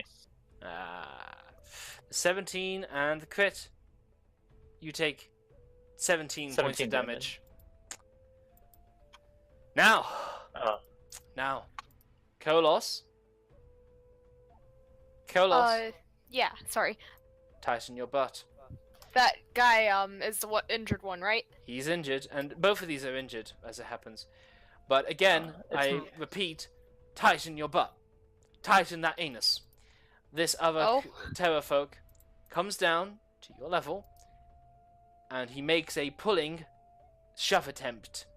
Yay! Give me a athletics check to contest his. That's the DC. Athletics. You Nice. pass. That is his turn as he Damn. flaps there before you. I mean, this is the power of flying creatures. Just get the things up Scary. high and let them drop. So it's my turn now, right? That is all of the terrafolk. Yes. Selamir, it's your turn. I'm starting my turn on the spirit, so I heal 1d6, correct? I need to return that spirit. There he's still the Sir Raven. He's back. Okay, so that is 3 health hit for me. points. Yep. Wait, Soup, I can't go saving your arse all the time. And I'm gonna healing word him, using one of my last 2 spell slots. Oh, jeez. Very good. Very good. He heals for whatever that says. 8. Oh, very nice. Very nice. Soup may be able to survive one And attack. with my regular action, I am going to stab at the terrafolk that is looming over our druid. Oh, very good. He's very hurt. Go on, go on. Yes. That is a hit. You lunge of your rapier and slit open his neck, and leaving a nice puncture wound for him to gasp out with until he collapses before you dead. Sweet. Mm. Okay. That's my turn. Kolos, it's over to you. Alright, I'm gonna, would that one next to me, would that be within stabbing range? He is actually, yeah. Alright, I'm going to try to get him with my rapier. Very good. That is a hit, and you do a little nick over to his wings and whatnot as you try to lunge out after him. And you do some damage to him, sure, definitely, but he continues to flop there, squawking and looming down at you with his pecking beak. Yay! It is Soup's turn. He goes up from unconsciousness. He is prone. He spends half his movement to get up from prone. He stays in melee because I imagine he wants to do an inflict wounds. Bad kitty. It's always kitties. Nice. Everything's a kitty to Soup. It's That okay. is a hit. And look at that That crit. is technically 20 damage because of his Yeah. his blood pup or bloodletting focus. Oh, yeah. Yeah. Actually, it's 22. 2 plus the spell level. Am I right? I think it's oh no, it's 2 plus the spell's level, so it would be 21. 2 plus the I'm spell not level. He's not casting Yeah. this at first. He has to cast this at second level. He has no second level spell slots. He only has first. Oh, he multi-class. Soup, you silly bunny, trying to multi-class. This thing's dead, though. It has another heart attack, like the friend that collapsed onto before him. And this one's kind of clutching his chest, worried he's going to have a heart attack, too. And But yeah, very nice. Soup is just gonna stare it in the eyes and With his- wiggle his finger. With his goblin mask, and he brings his wibbly-wobbly necro finger. Yeah. And that is Soup's turn. I don't think I missed. I think I started the turn with these terrafolk. Okay, Lofiel, it is now your turn. Okay. Am I able to get to a stable foothold where I could like revert to my elf form? You are Dunk at up their 70 wings feet of with your web. movement. If you move 10 feet down, you can perch yourself right here. Gunk up But- their wings with your web and make them fall, just like we have multiple I times. kind of have an idea. I'm going to like go down to there Okay. and I'm going to revert and I'm going to use my second blessing of conjure animals to conjure 4 giant wasps. Nice. Can you... Oh, thank the Lord. Very, very nice. Very nice. Okay, so is that your second wild shape spent? Or your first? That was my first, yeah. Very nice, okay. So, yeah, conjure animals. I'll just check there's no flying requirement, but I bet you've already checked this up yourself. Yeah. So I will return in just a moment. I'm gonna get myself some water. Go for it. Friendly to you, roll initiative for the things. They obey They verbal act on my commands. turn. Yep. And has no requirements for if they fly or not. They just have to be beasts of a challenge rating. And you've chosen 4 giant wasps, which I guess are CR Yeah. half. Yes. Nice. I mean, you actually now enact another scene from Jumanji, I guess. Summon forth these. Oh, they look sick. They look Yeah, sick. I like those ones. Oh, they look so cool. And I guess they're in here. Let's see. Wasps, creatures, giant wasp. Yeah, I will show to players. Yeah.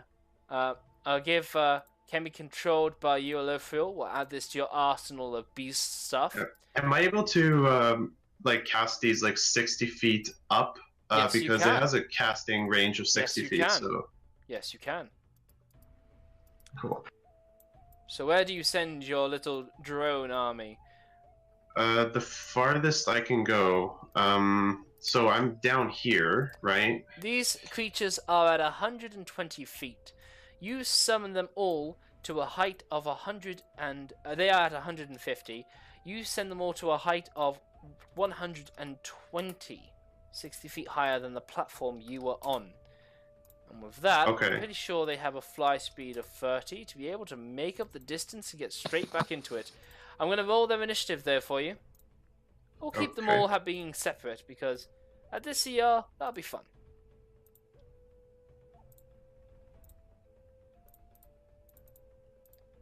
Alright, so yes, they're all set up They're all primed, and yeah, they're just 30 feet away, below these terrafolk as they're charging forward. And yeah, these giant wasps are as big as you. They are as big as a person, which is quite terrifying when you think about it. And you just look at them. Look at these badass Oh my wasps. god. Yeah. Yeah. They're flying straight upwards, stingers first, as Elophiel's army. Wasp.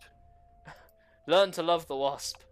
So yeah, with that, Elophiel, you use your action to do that, bonus or free action to come out of your wild shape. You cast them. You got a movement, so you could tuck in, but you command your drone armies. You say, "Fly, my pretties! Fly and sting!" And we begin with this little worker drone over here. Who do you send him towards? The one in front of him, so I will go to here. Yes. He moves 30 feet, height of 150. Very nice. And yeah, he goes lunging after the terrafolk. Roll for an attack for him, please. Why are you doing that? You have him in your character sheet. You have him in your Oops, I journal. forgot about that. My bad. But That's either way, okay. that'll be. Oh my! Oh, he does some poison. Ooh! And they fail. They go paralyzed, much like the spiders. Yeah. Give me that sting. You see, this is all what you're missing out on. Click that sting for me. Oh. Well, either nice. way. That's a miss, but not to say that if he hits, this would be a good situation. No. Yeah. Damn. All right. It is now Pelagius's turn. He is cocooned. Does he do anything differently, Asymmetrics? No. Very well. He remains cocooned. It's actually nice. Oh and yeah, the comfy. Vorn. I didn't get Vorn to do anything. You got Vaughn's turn. You can sort that out now. I'll go move him another 30 feet up. Very good. Vaughn goes 30 feet up to a height of 90. And yeah, all's well. It is now this giant wasp's turn. Who do you send him lurching forward? Definitely to here, and he'll do another attack. Pretty epic in my Oh, head. come on! They're brand new wasps, you know. They're still It's like finding summoning their stingers. sickness. Yeah, definitely. Oof, very Alright. nice. Now it's Yara Towel's turn. She has her right. spirit on my body. I wouldn't heal another 1d6 even if she moves it because I already did on my turn, right? So, Yeah, that's... to begin with, we deal with the turn of actions and things. Yara can, as a bonus action, move her healing spirit within 30 feet of distance, and it will heal with every creature it passes by. Shall we resolve this first? Yeah. Alright. She can make it to pass through all of us. Good. Yeah. Just Yeah. barely. So I'll figure I'll do that route then. The one that was just outlined. There Yeah. we go. That one. Yep. Roll me a d6, please, for or everybody all heals with. We'll just give one roll. That makes sense for the sake of sanity. Nice. So yes, that's 20 hit points done as a bonus action. Let's not neglect this, because That is a very good spell. Yeah, it is. It is definitely. And with that, it is Yara's action. Alright, she will do the primal savagery again. Very nice. Uh, Bites so- and claws, dripping with acid. That's going to be a miss. That's unfortunate. It is. That's her turn. Terrafolk. This creature sees Mr. Goblin, and he's kind of terrified. He needs to get out of here. He needs to fly and escape with what life he has left. This little gnome is in the way. He's going to charge at her. He's going to lash at her. He's going to bite, and he's going to try to claw at her. Oh my Two god! nat ones in a row. Oh my goodness. Okay, the He fear is suffers a getting heart to him. attack as well. Yeah, he's suffering from, some fear. And he does strike a hit, but it's only 4 points of damage. He is entrapped here. This terrafolk got unlucky. is going to try and make another shove attempt against you, Kolos. Oh lord. Was that athletics? Yes, it is. Damn. Ooh, so close. You Alrighty, are here we go. shoved 10 feet forward, Yay. and you begin to fall. I want to yeah. do this right because there's so many things that are happening along this vertically. I want to allow for something epic to happen. Let me just get up the rules for falling. Falling unconscious. The environment falling. Right. A fall from a great height is one of the most common hazardous facing an adventurer. At the end of a fall, it takes 1d6 damage for every 10 feet it fell, to a maximum... Oh god. Okay.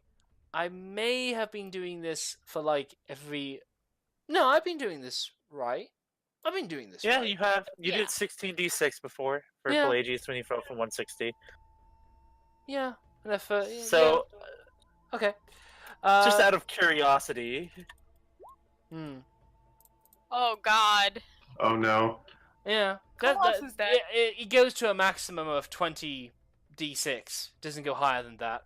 That's when you hit okay. terminal velocity. that's terminal velocity. What I want to know Yeah. is how far you fall each round.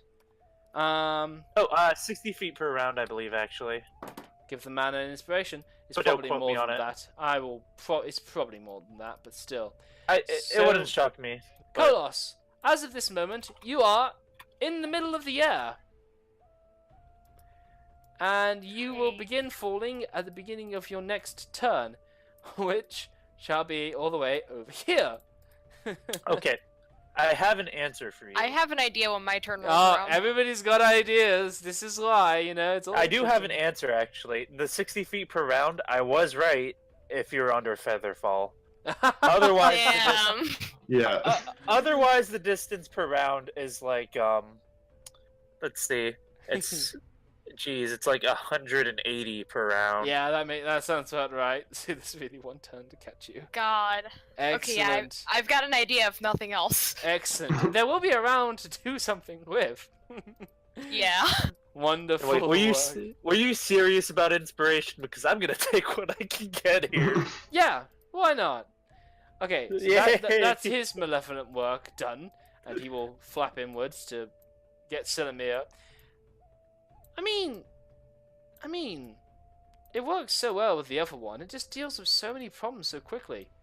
God. He's gonna try a shove attempt on you, Silamir. Oh lord. Make a strength saving throw.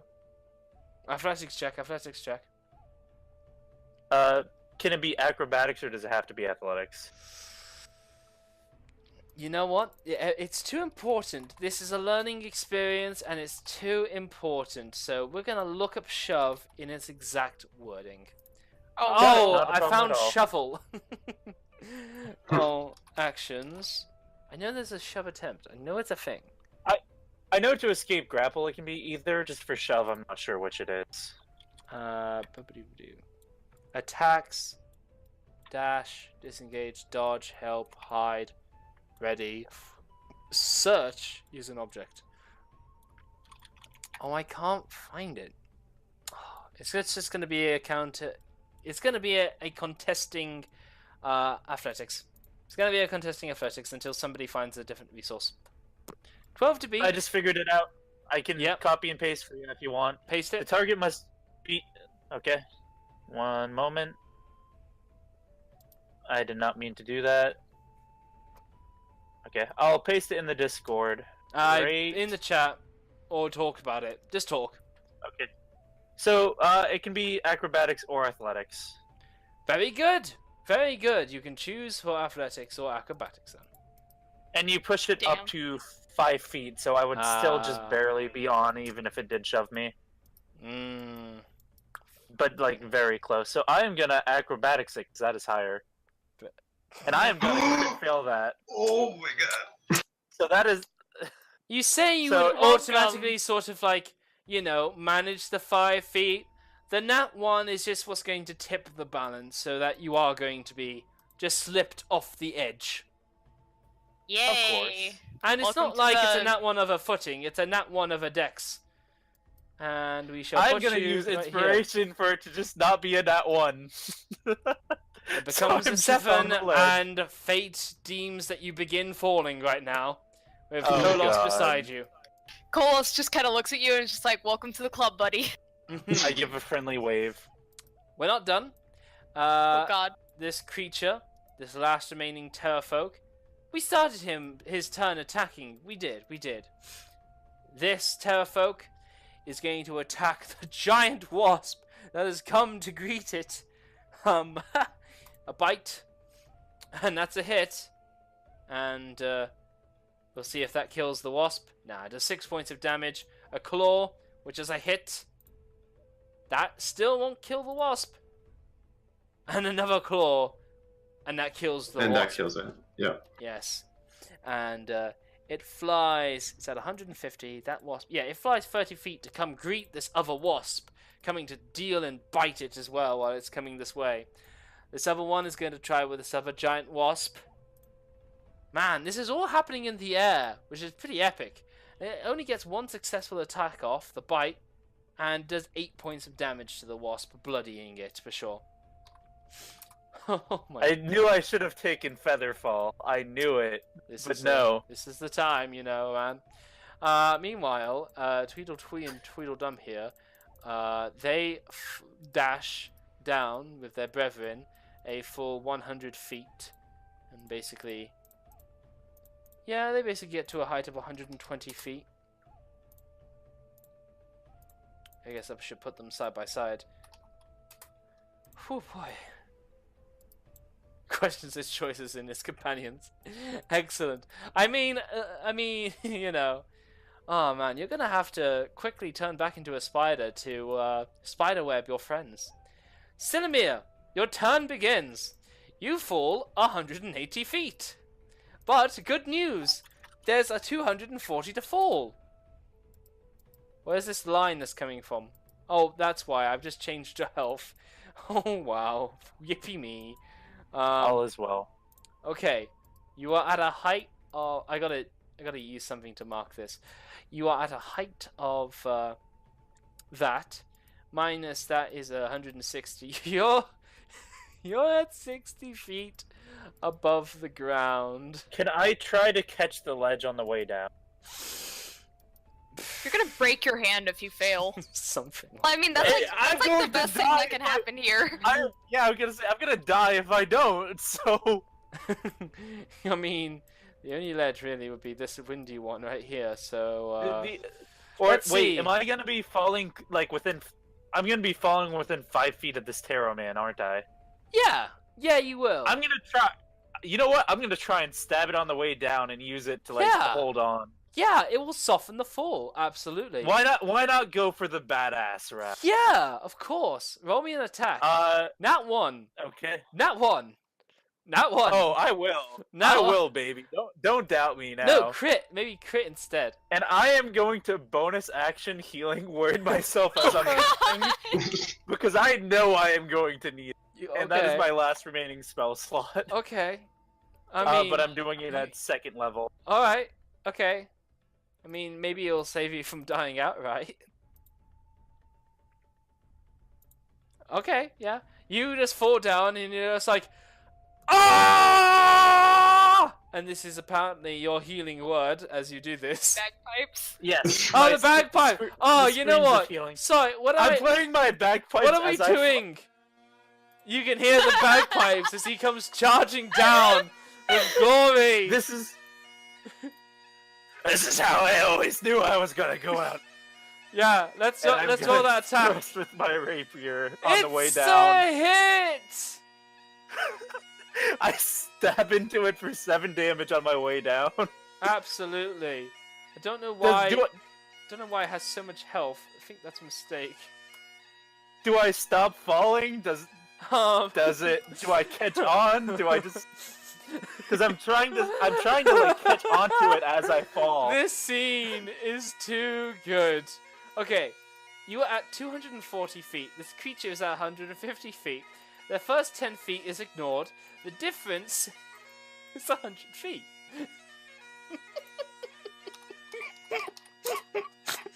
that'd be 10d6.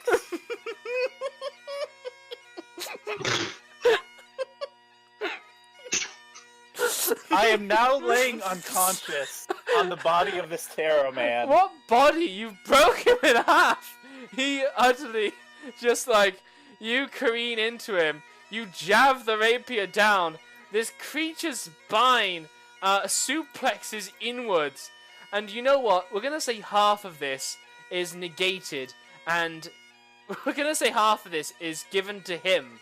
So you take 16, but he takes 16, which keeps you alive. Can I attempt, because it's right by the ledge, can I attempt to catch the ledge? No, because first and foremost, your rapier is certainly dug into this creature, with bagpipes playing loudly, and... Oh, I am not dropping my bagpipes. There's Yeah, no way I'm doing definitely. this. I will die before I drop Yeah, my bagpipes. absolutely. And you completely broke its back. Its legs are limp and like bent inwards and upside down. But its wings just basically fly out as you start like gracefully gliding with bagpipes away from the tower. Oh my god. You just, it never stops. The bagpipes keep going the whole time as Oh my I'm Of course, down. of course. What health are you on? Kolos? No, the other problem child. I'm on 11 health right now. Very Oh, good. the other guy. You might somehow live. Oh god. Okay, it's I mean, I think we're at Giant Wasp's turn. Yeah. Bagpipes for so long now because this is epic. Okay, it's this Giant Wasp's turn. All these creatures are basically within a range he can fly to. All right.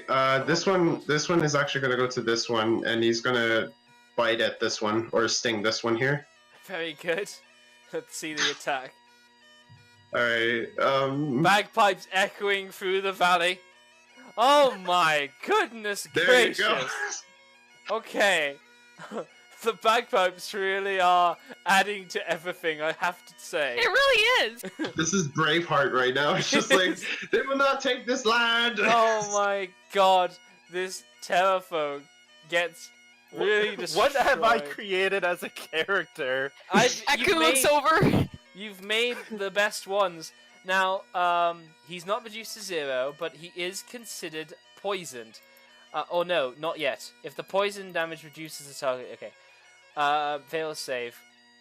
How much? Okay, so he's not poisoned. But he definitely does not look well. Oh, I mean, you think this one verse is done, but no, we're gonna keep it going. It's now this other one's turn. I think he's going to finish off the Terrafolk. Yeah, absolutely. There you go. Oh yeah, he the bees clearly love folk. The bees! Anything but the bees! The bees. Okay, he saves, takes half. That's 11 damage, and this Terrafolk starts diving. He just takes a moment to flap while I'll leave him there. He takes a moment to flap as he's pretty much dead, coughing his lungs up and wheezing as the poison just thickens his blood as he just starts coughing this dark black mucus out of his chest. There you go. Kolos. Can he try Gust of Wind to try to get himself on that platform? Oh, brilliant. So, firstly, we begin your turn. Firstly, I say this repeatedly. Falling. Yeah, 180 feet. Whew. Hold on. I would like to stop playing my bagpipes for a moment just to say, it's your turn now, lad. Oh god. Don't disappoint me. Excellent. Okay. And then I just continue playing while riding the dying pterodon's wings down. Oh, to it's the already ground. dead. It's already dead. You're flying a limp, broken kite, essentially. And it is not a controlled descent. I will tell you that. So, Kolos, you basically will be going 60 feet. This is not a bonus action spell. This will be... This is make or break it here. Yeah. You will actually be lower than the Guardians, so I just want to ask you, what kind of descent path do you want to make down this place? Like, how do you mean? Like, how he's trying to free fall? I mean, do you want to go for a Terrafolk? Do you want to fall on a bee? Do you want to just try and splat yourself on this ledge? Do you Yeah, he's aim gonna yourself try for and the get Shield himself Guardian? onto a ledge or something, but he's gonna essentially try to fly towards Vorn since it's the largest thing there. Okay, so, do you go for a ledge? Yeah. Excellent. Alright, give me an acrobatics check as you try to go for this ledge. Oh! That is Oh, a wait. failure, but I want you to know it's not a failure to get to the ledge. So you fall the 80 feet. You take 35 points of damage. Down. Oh boy. That was a And, very high roll. You fail to, like, hold on there, and you continue to free fall. This has at least slowed down your descent. You fly past some of the other creatures, and Vaughn basically sees you. He sees you falling, and lets you fall beneath him. No, Thorn, you idiots! He has not been given the command to care. I just say that in my mind, and then I'd be like, oh wait, I didn't give you a command. Sorry. Sorry, Exactly. I mean, he certainly Rip watches it Olaf. happen. He watches it happen. I love how he's cradling Palladius. Plagiarist is just like, what the fuck? But what I love is that we have footage of you like, yeah, let's leave the broken ribs for now. And so he, in his own mind, is just going to be like, ha ha ha ha ha ha ha. I like to imagine he just has his eyes left, like, open in the cocoon, and he's Yeah. witnessing all this shit happen. He's got disturbed, And he's- wide fishbowl eyes, certainly. This random ass bard he met like 2 days ago, just Oh, falling. several and days fucking- ago. They met, I think. I forget. Anyway, We it is now Soup's go. Soup not knowing anything going on Oh, outside. he but begins his the turn with the bagpipes. spirit guy. So D6. Do you want to do that? I'll D6. roll it. Yeah, let's get that rolled. 4 hit points So- back to Soup. So Soup, just hearing the sound of bagpipes playing, Yeah.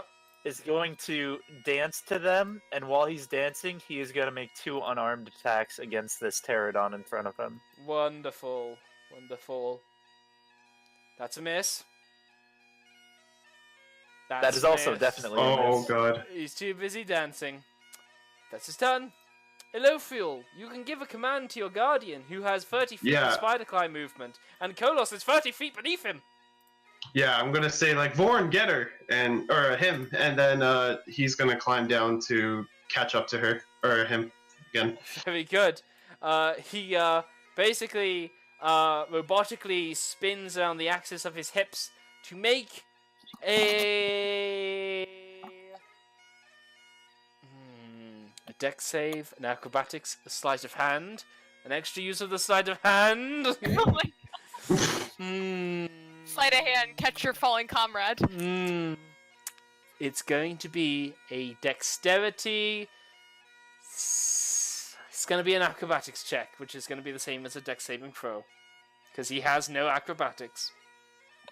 DC is going to be 20. Oh god. He has Well, gee, okay, there you go. he has one hand Damn. that has got Mr. Palladius in, and you are moving. No, Pelagius is just stuck to his Yeah, I chest. thought with he the was stuck. Yeah, I his stuck chest. it to his chest. Oh.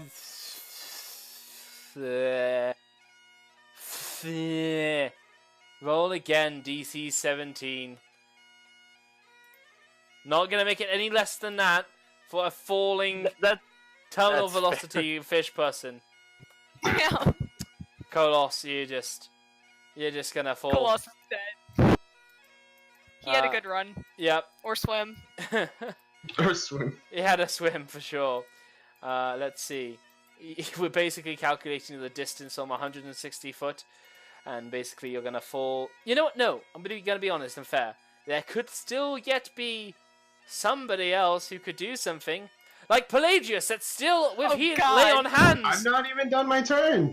Okay, yeah. So yeah, so more low fuel. Go on, Alethea. Let me think. How far am I away from her from this ledge? Fascinatingly enough. Fascinatingly enough, 60 feet. you're at the same level. You're at the same level as all of this. Oh god!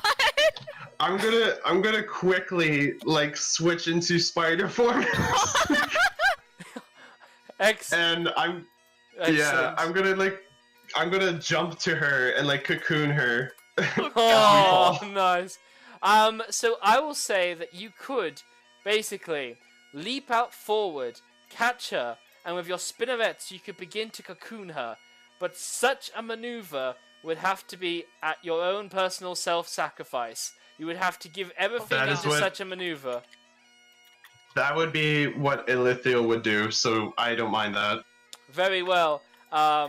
You know what? This requires a change of music. Hang on. Hang on. What have we got? Pelagius has a net, so if nothing else. He has to break out of his cocoon and just throw it out of the cocoon. Take this! He's got some holy water. Might as well just spray it all over everyone for good luck. Thoughts and prayers. Hang Yeah. on. This is... What is any of these? What is this? Just help me out here, please. Come on. Okay, well, I guess we'll work with that. No. Oh. Oh, come on, come on, come on. Ugh. Pelagius uses command to command Kolos to stop falling. Stop falling! What are you doing?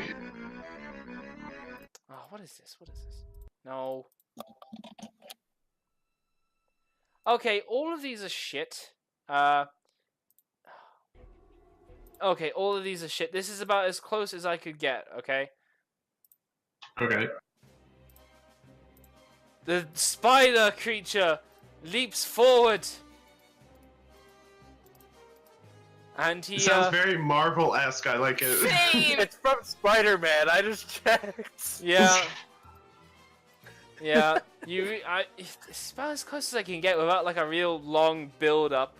I wanted the woman with the violin that goes, pong, pong, Spider-Man, Spider-Man, Yeah. does whatever a spider can, shoots its web. That's what I wanted. But no. Oh my god! You capture Kolos and you just begin to attempt to use your spinneret, which has a web recharge. Roll me a d6. I'm scared. Oh! I think it recharges on a 5 or 6. Yeah, 5 or 6. Yes, you use it. You perfectly goop them up and you cocoon them safely and securely. And you also then begin to fall at the beginning of your next turn. Okay, I guess it's your turn. How much Pelagius' HP does he turn. have? Okay, I have a question. How far are they from Pelagius? Now that the spider has leaped forward with, of course, those spider jumping superpowers that spiders totally have, he's kind of moved you away from melee. From Like, how far? oh, I don't know, 10 feet away. Similar height. Pelagius? Could Pelagius cast Shield of Faith on them? No, his hands are locked. He has to break out of some it's a of bonus these action, bindings. so could he break his hands out?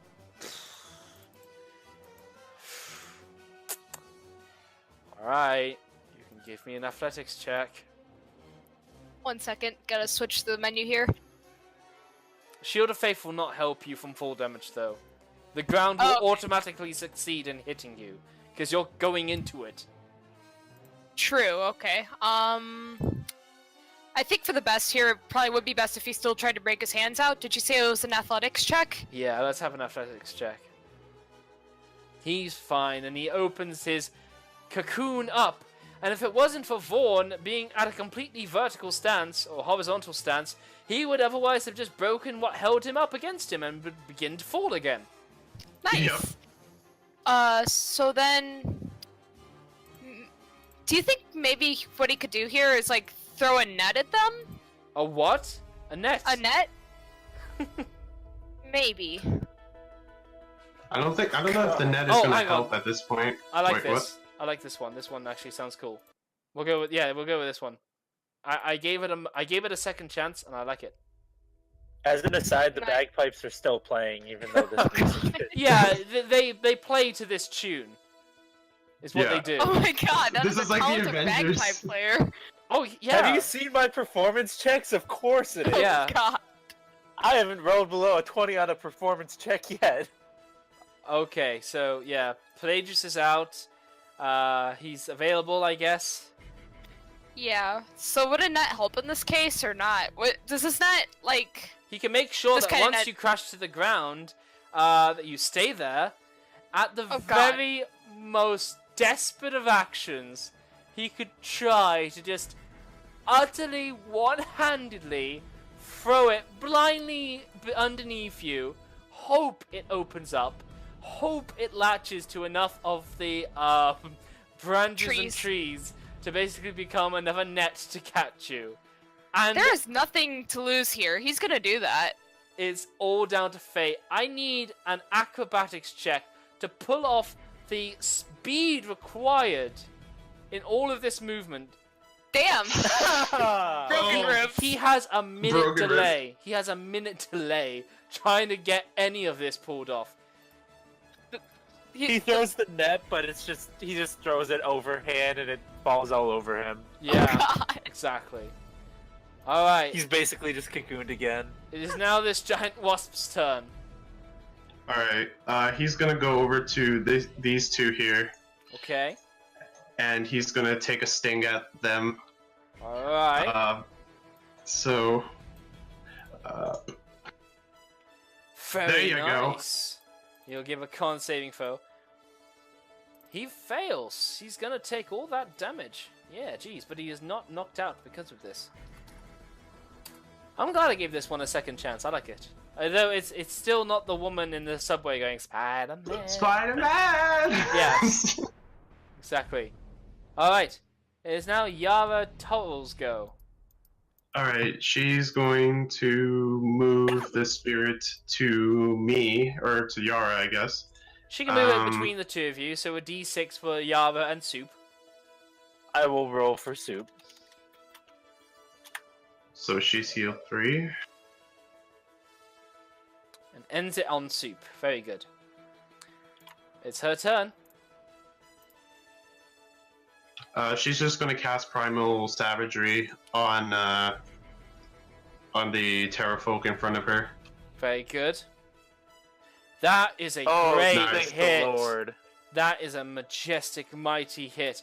The elderly Terrafolk definitely screeches in pain as the acid tears at his skin, opening him up, just like a very, very weak leather purse. And yeah, he definitely does not look healthy for that. Nice. Alrighty. It's now their go. This one continues to dive bomb the 180 feet as he just splashes and collapses down to the Do they ground. provoke it? Does he provoke attack? He's dead. His Oh corpse- yeah, that's right. That's right. Yeah, my bad. Yeah, he finally had the opportunity to die.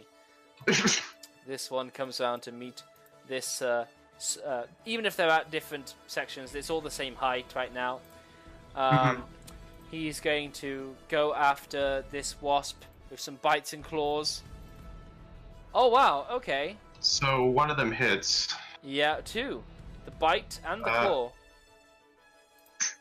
One miss. 13 points of damage, which I see crushes that wasp.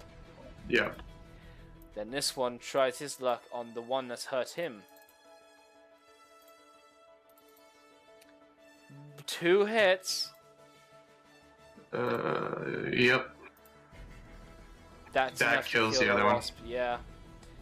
And I suppose the fun is to be had downstairs. So he moves down 50 feet, going to 70, and the other one is going to stay at his current height as another wasp to deal with. Now we get to this Terrafolk. He's going to share his attacks. 1 bite for Soup. Oh wow. I think that's a hit. Yeah. Does 50. Oh no! Wait, That's it does literally 14! just enough to not. Yay! He then does 2 Soup is claws on and one health. Yara. That's a javelin, ignore it. That is wrong. Those are 2 Okay. hits. Well, they hit. Yeah, she's down. She is down. And her little friendly animal goes away. Oh, Soup's in a rough place! Oh god. Soup proceeds to jump off the ledge. But this creature, he can't afford to make the disengage action. But he's just going to try his best to get out of here. He wants to get out. So Soup will be able to have an attack of opportunity. His mace does more damage, so I guess I would do it with his mace. It's probably a simple Yeah. weapon, so can be a monk. No, Soup is delirious from the claw attack. Oh no. So with nothing else immediately to deal with, and this one saying like, go, go, go! The other 2 basically start to descend down, flying as they do, and basically dashing to a height of 120 feet. And they are both quite hurt, actually. 140 feet, rather. And they are 20 feet higher than the other scene that's going on here. So they're a little bit ahead. Not where the... 5 feet like that, yeah. That's the situation. Okay. Whew. Oh yeah, let's do this. Man, this is Selimir, you have one chance. You may control your thing for the next you basically are under the effects of Featherfall essentially for the next 1 round. Okay? Okay. You struck this creature when it was at 150 feet. So that would bring me to 90 feet with the featherfall type deal before I Yeah. start terminal velocity. Okay. As I am falling, I'm within 60 feet of at least one of them, right? Actually, yeah, you're like 10 feet above these other 2, but you're So- kind of far so- away from the pillar for a moment. So as I am falling, that's completely fine. As I'm falling from 150 feet down, I would just like to say, "Oi! Once I climb back up here, it's your arse next!" And cast Vicious Mockery. Okay. Yeah, there's distance, 25 feet, and then there's a height distance of 10 feet. Shit. Yeah, so I'm gonna Vicious Mockery on it on my way down. It takes 1 damage and it has disadvantage on all of its attacks. Yeah, it hurt you somehow, and it's definitely output as it's diving down here, and we'll give And it... I continue playing my bagpipes right after the insult. Oh, certainly. Now we must deal with your movement, and yeah, if I'm looking at Featherfall, it's a kind of 60 feet gliding per second. situation. Or, Yeah. 60 feet per round. Sorry. Okay. Not per second. Yeah, rate of descent falls to 60 feet per round. If the creature lands before the spell ends, it takes no falling damage. Right. It does not say your vertical movement. It does not say your It's just that you will keep falling that way, you know? But that is why you have its glide. So, you can move horizontally 50 feet, and you will fall 60 I'm feet. crashing into one of these things. I am steering this thing right into another one. Ah!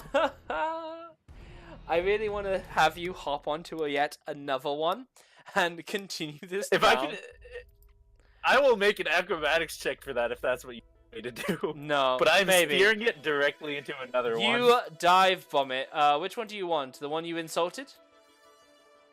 Oh yeah, yeah, most no.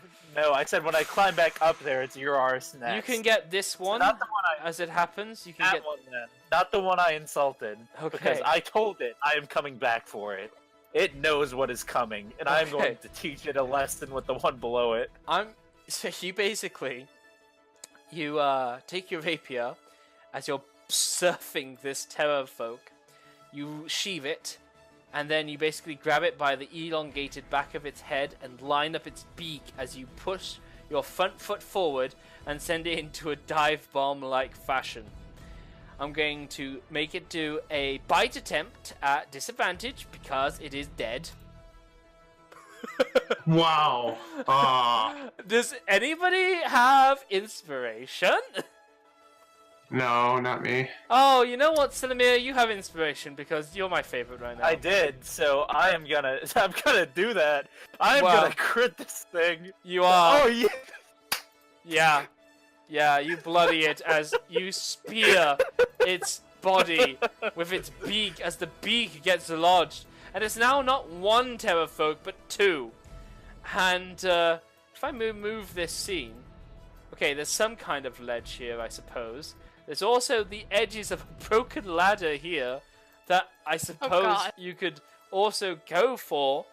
At this height of 120 feet, you could also try to skim down to this ledge beneath you, which is only 60 feet below. But you are under the... Basically, you're only under the effects of Pebblefall because you're gliding down on this thing's back.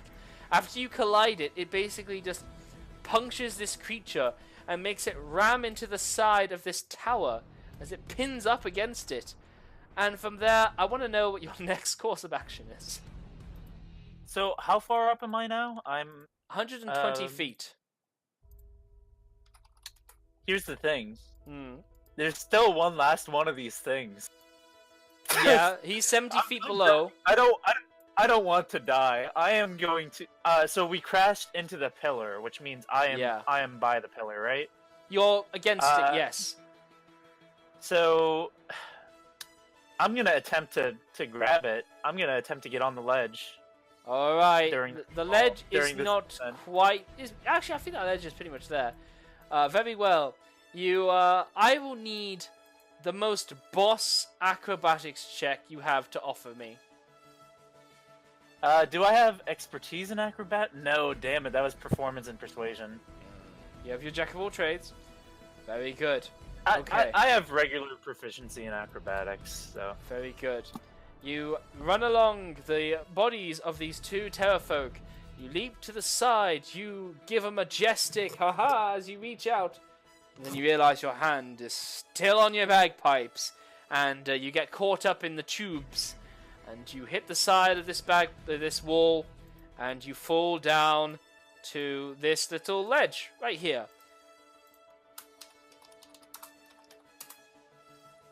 Excellent.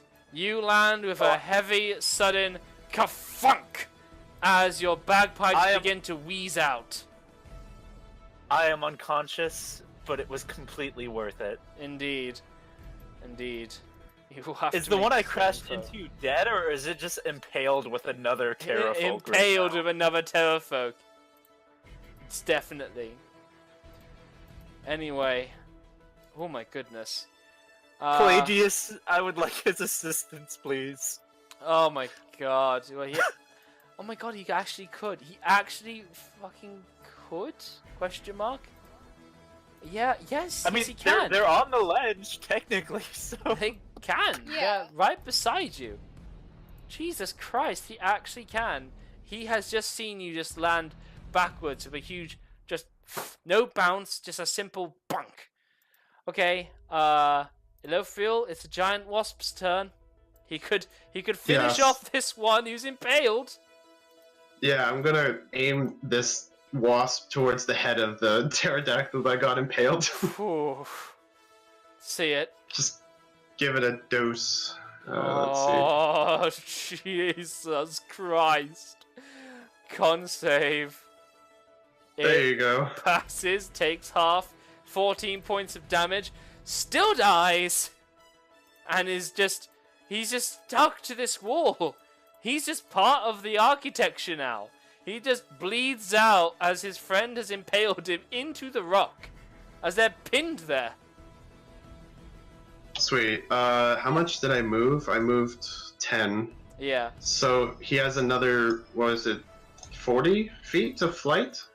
I don't know about wasps. Fly speed of 50 feet. So Damn. Okay, he can get to these others. He can get to these others. I kind of want to go down towards me just to protect my descent. There's nothing the wasp can do there. But very well, your wasp will descend another... what's it? You moved 10, 40 feet. You're at a height of 80 feet. Puts you kind of like here-ish. Sure, that's fine. Oh my goodness, this Spider-Man. Okay. Yeah, speaking of Kolos, you are bound and secured in webbing, and your And unconscious. terminal velocity will be it will all kick in at the spider. Oh god. Yeah. He's probably just like, his life is probably like flashing before his eyes in his unconscious state, and he just sees just I'm sorry. sadness. I'm sorry. I'm so sorry. You passed out due to pain. Give me a death saving throw. Cocoon won't Yay! save you from that. 1 second. Yep. Ooh. Oh, nice. Only to die in like 5 minutes. Ah, Carlos! You gasp in your cocoon to see the spider still desperately trying to spin at you. You're twirling round and round in your dizzy, like, mixed up state as you are, like, you see the ground coming up. It looks like you're part of a plane crash mixed with a spider, and the spider was the plane. But you're being cocooned suddenly in your life raft, as it's all happening so fast, but you're awake. You're awake and on 1 hit point. Immediately. This is really spectacular, honestly. I've never seen anything like I'm it. scared. I mean, it's now Soup's go. Oh, I didn't remove this guy. No, that's the old guy. That's the old guy. Oh no, it's Soup's go. It's Soup's turn. Soup is going to cast Healing Word at first level because I just realized he had that. He spent 2 of his spell slots to do inflict wounds both times. Yes, And but he here's has a 4 first level spell slots. No, he's a warlock. That is messed up. No. He's not a warlock. He's a cleric. Yeah, we Cleric discussed this. slash He's not a monk. warlock. He fucking is. That's why. Why do I keep thinking he's a warlock all the time? So Oh he's my so gonna dangerous. God. for 6 health. She's Nice. alive. He is, and then he is going to toll the dead. The Terrafolk gives a wisdom saving throw. The bell fucking tolls. And he also has a heart attack and flops off the edge of this tower as he goes tumbling Fucking down, dying. karma. Yeah. Yep. This is the most majestic shit I've ever seen in my life. Okay. Okay. There's too much Oh happening. my god! Yeah. I love it. I love all of it. This is better than I could have hoped. Okay. Oh my god. Hello, Phil. I think we Yeah. missed it out last time, but another round happens. Mr. Shield Guardian gets 10 more hit points. Yeah. And we'll give him another 10 because we missed last round, and he's on 107. Yep. You are going to collapse straight down into the foliage, dropping not just 60 feet, but you're going to get the human missile that is Kolos Oh god. coming in straight down with you. But that will only be half the distance they fell, which was from 160 to 0, basically. So we'll do another 8d6, and you will take 6d6, 14d6 altogether.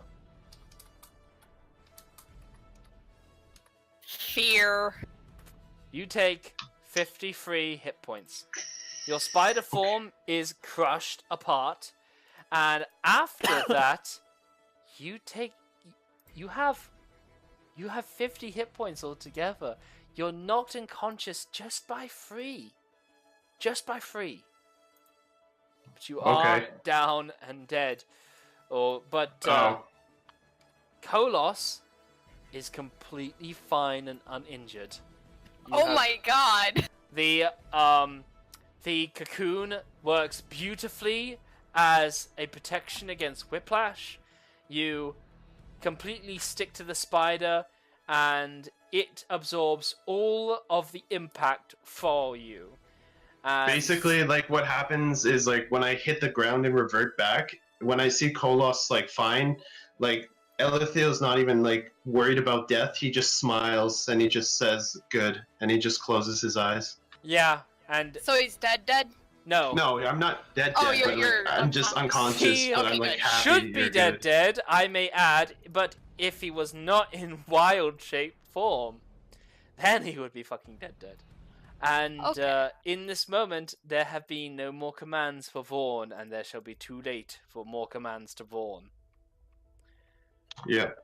Pelagius's turn. He can shimmy across Vaughn's vertical body, which I think is And best heal me. described like this. If I can. No, hang on. There we go. Vertically, like this. And the paladin can just try... He can actually just jump a bridge like that. But usually when they have a run-up, I'm going to ask for an athletics check to leap across. As Oh, the God. statue Oh, God. just goes still. It's okay. This is only 60 feet. He already... He's got a broken rib, though. Well, yeah, It's- but this isn't an action. This is movement, I think. Oh my god. It's Okay, an athletics check. Okay, we're just gonna... Yeah, that's a pass. But I will ask for a Think- constitution saving throw. 1 sec. He passes, Okay. it's fine. He doesn't cough or Wow. anything. We haven't done Sylvia's Save death me. saving throws. Yeah, he's got all of Well, his I haven't had any death saving throws yet. he's got 1 all second. of his lay on hands for some ungodly, unfathomable, unknowable reason. He has all of his lay on hands. So Yeah, 1 second, let me read that. he can just, as an Yeah. action, spend all of his lay on hands into a person to heal them. He could give Silamir 1 point, and he will have Silamir stabilized. And then... Or you can give me all of it, and then I can jump after the last pterodon. Oh god. But I feel like, Pelagius needs to try to make his way over to, down you know what I'm trying to say. Yeah, I know. Yeah, sorry. So yeah, I think I'm gonna That's go okay. ahead and do one of them on, Silamir, and, yeah. Very good. 1 hit So I'm point at 1 hit point. goes to Silamir. And, Got it, and I'm- you are no longer down or passed out. 1 comes off his red little bar, and he now begins to go down the ladder and climb the 60 feet down, safely and surely. He manages to get to about 35 feet, I'm going to say. Alright. Alrighty. Now it is Yara Torral's turn. She is stable. What can she do at this point? I don't want her to be like a Silumir because I don't trust that. Nobody can be a Silamir except Silamir. The only thing you haven't Let's seen see. is down this little area. That's not gonna work. Well, I could do this. Yara's gonna go to the. Wait, how far are the 2 that are up here? Like the very top? They're at like 100. You are at 160? 240 feet at the moment, and the one beneath you is 160 feet, an 80 feet difference. 80 feet difference. Wait. Can I cast Moonbeam and hit them both? Interesting. Because technically I can choose a point between them. Yeah, but don't begin a discussion on Moonbeam with technically. It's really triggering. Now, you are probably not wrong. These Terrafolk are at a height of 140. This ledge is at a height of 240. That is a height difference of 100. And I'm going to bet Moonbeam has a reach of 120 feet. Yes, it does. Oh, look at that. Has a range of 120 feet. Has a cylinder of 40 feet high. Oh, God, I hate you, Moonbeam. I hate you.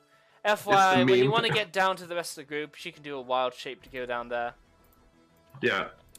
Okay, she comes to the ledge. She looks at these two diving terrafolk, and she summons up a glowing beam of light energy. I swear, you guys do it just to trigger me. I swear. Pretty much, yeah. And it goes nice Well, between them. They don't take the damage immediately, though. It's not till they 13. start No, I their know, turn. but this is the damage they'll get. Yeah. This is the beginning of their turn. They're gonna make their con-saving throws. One on the right fails and dies. One on the He's left. too ashamed after I took. He was just too. The one on the left fails and dies, and I don't know how to compare it. I don't know what I have. I would compare it to the scene I saw in The Core, if you remember that movie. The San Francisco Bridge or some kind of red bridge like that melts due to intense, insane solar flares, and the cars get driven off and pulled off the melted, hole-opened bridge, and they all start going into this burning, ultra-radiated solar flare, and all the cars that go in explode and burst up in fire. You've done that midair as these flying terrafolk just glow in this pale fire as they turn to skeletal cinders and just turn to dust in the air. Good Although we both fucking know, lord. in reality, the one on the right, I told it I was coming back for it. It was too fucking scared. It just gave up. Good fucking lord. This is the most insane shit. But I love it because of the absolute feet-for-feet plays that have been going on. Silamir... Oh, wait, hang on. We have one terrafolk. One. He's gonna shove Pelagius.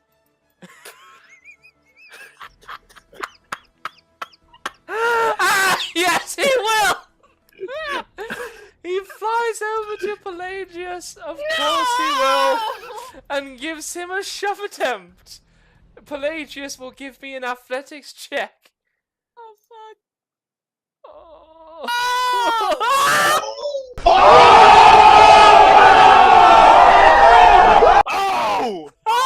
Yeah. He is not having it. Pelagius takes a moment, thinks of the friends that are in need, thinking of the sacrifice the spider has given to protect the friend they travelled with. He goes to that more angry place our paladin keeps deeply reserved. While just scuttling down this ladder, this terrafolk tries to shove him, and basically he goes, "In my hometown, when a goat is on its back, we don't hurt it. I will put you on your back, and I shall break you." He comes off the ladder, he grabs this thing and starts choking it by its neck. Oh my god! He follows it the 35 feet down to the ground, completely concaves its chest, kills it, and he takes no fall damage, and appears a badass, and comes right to your friend's aid. We shall end that session here at 9:30 exactly. Holy fuck.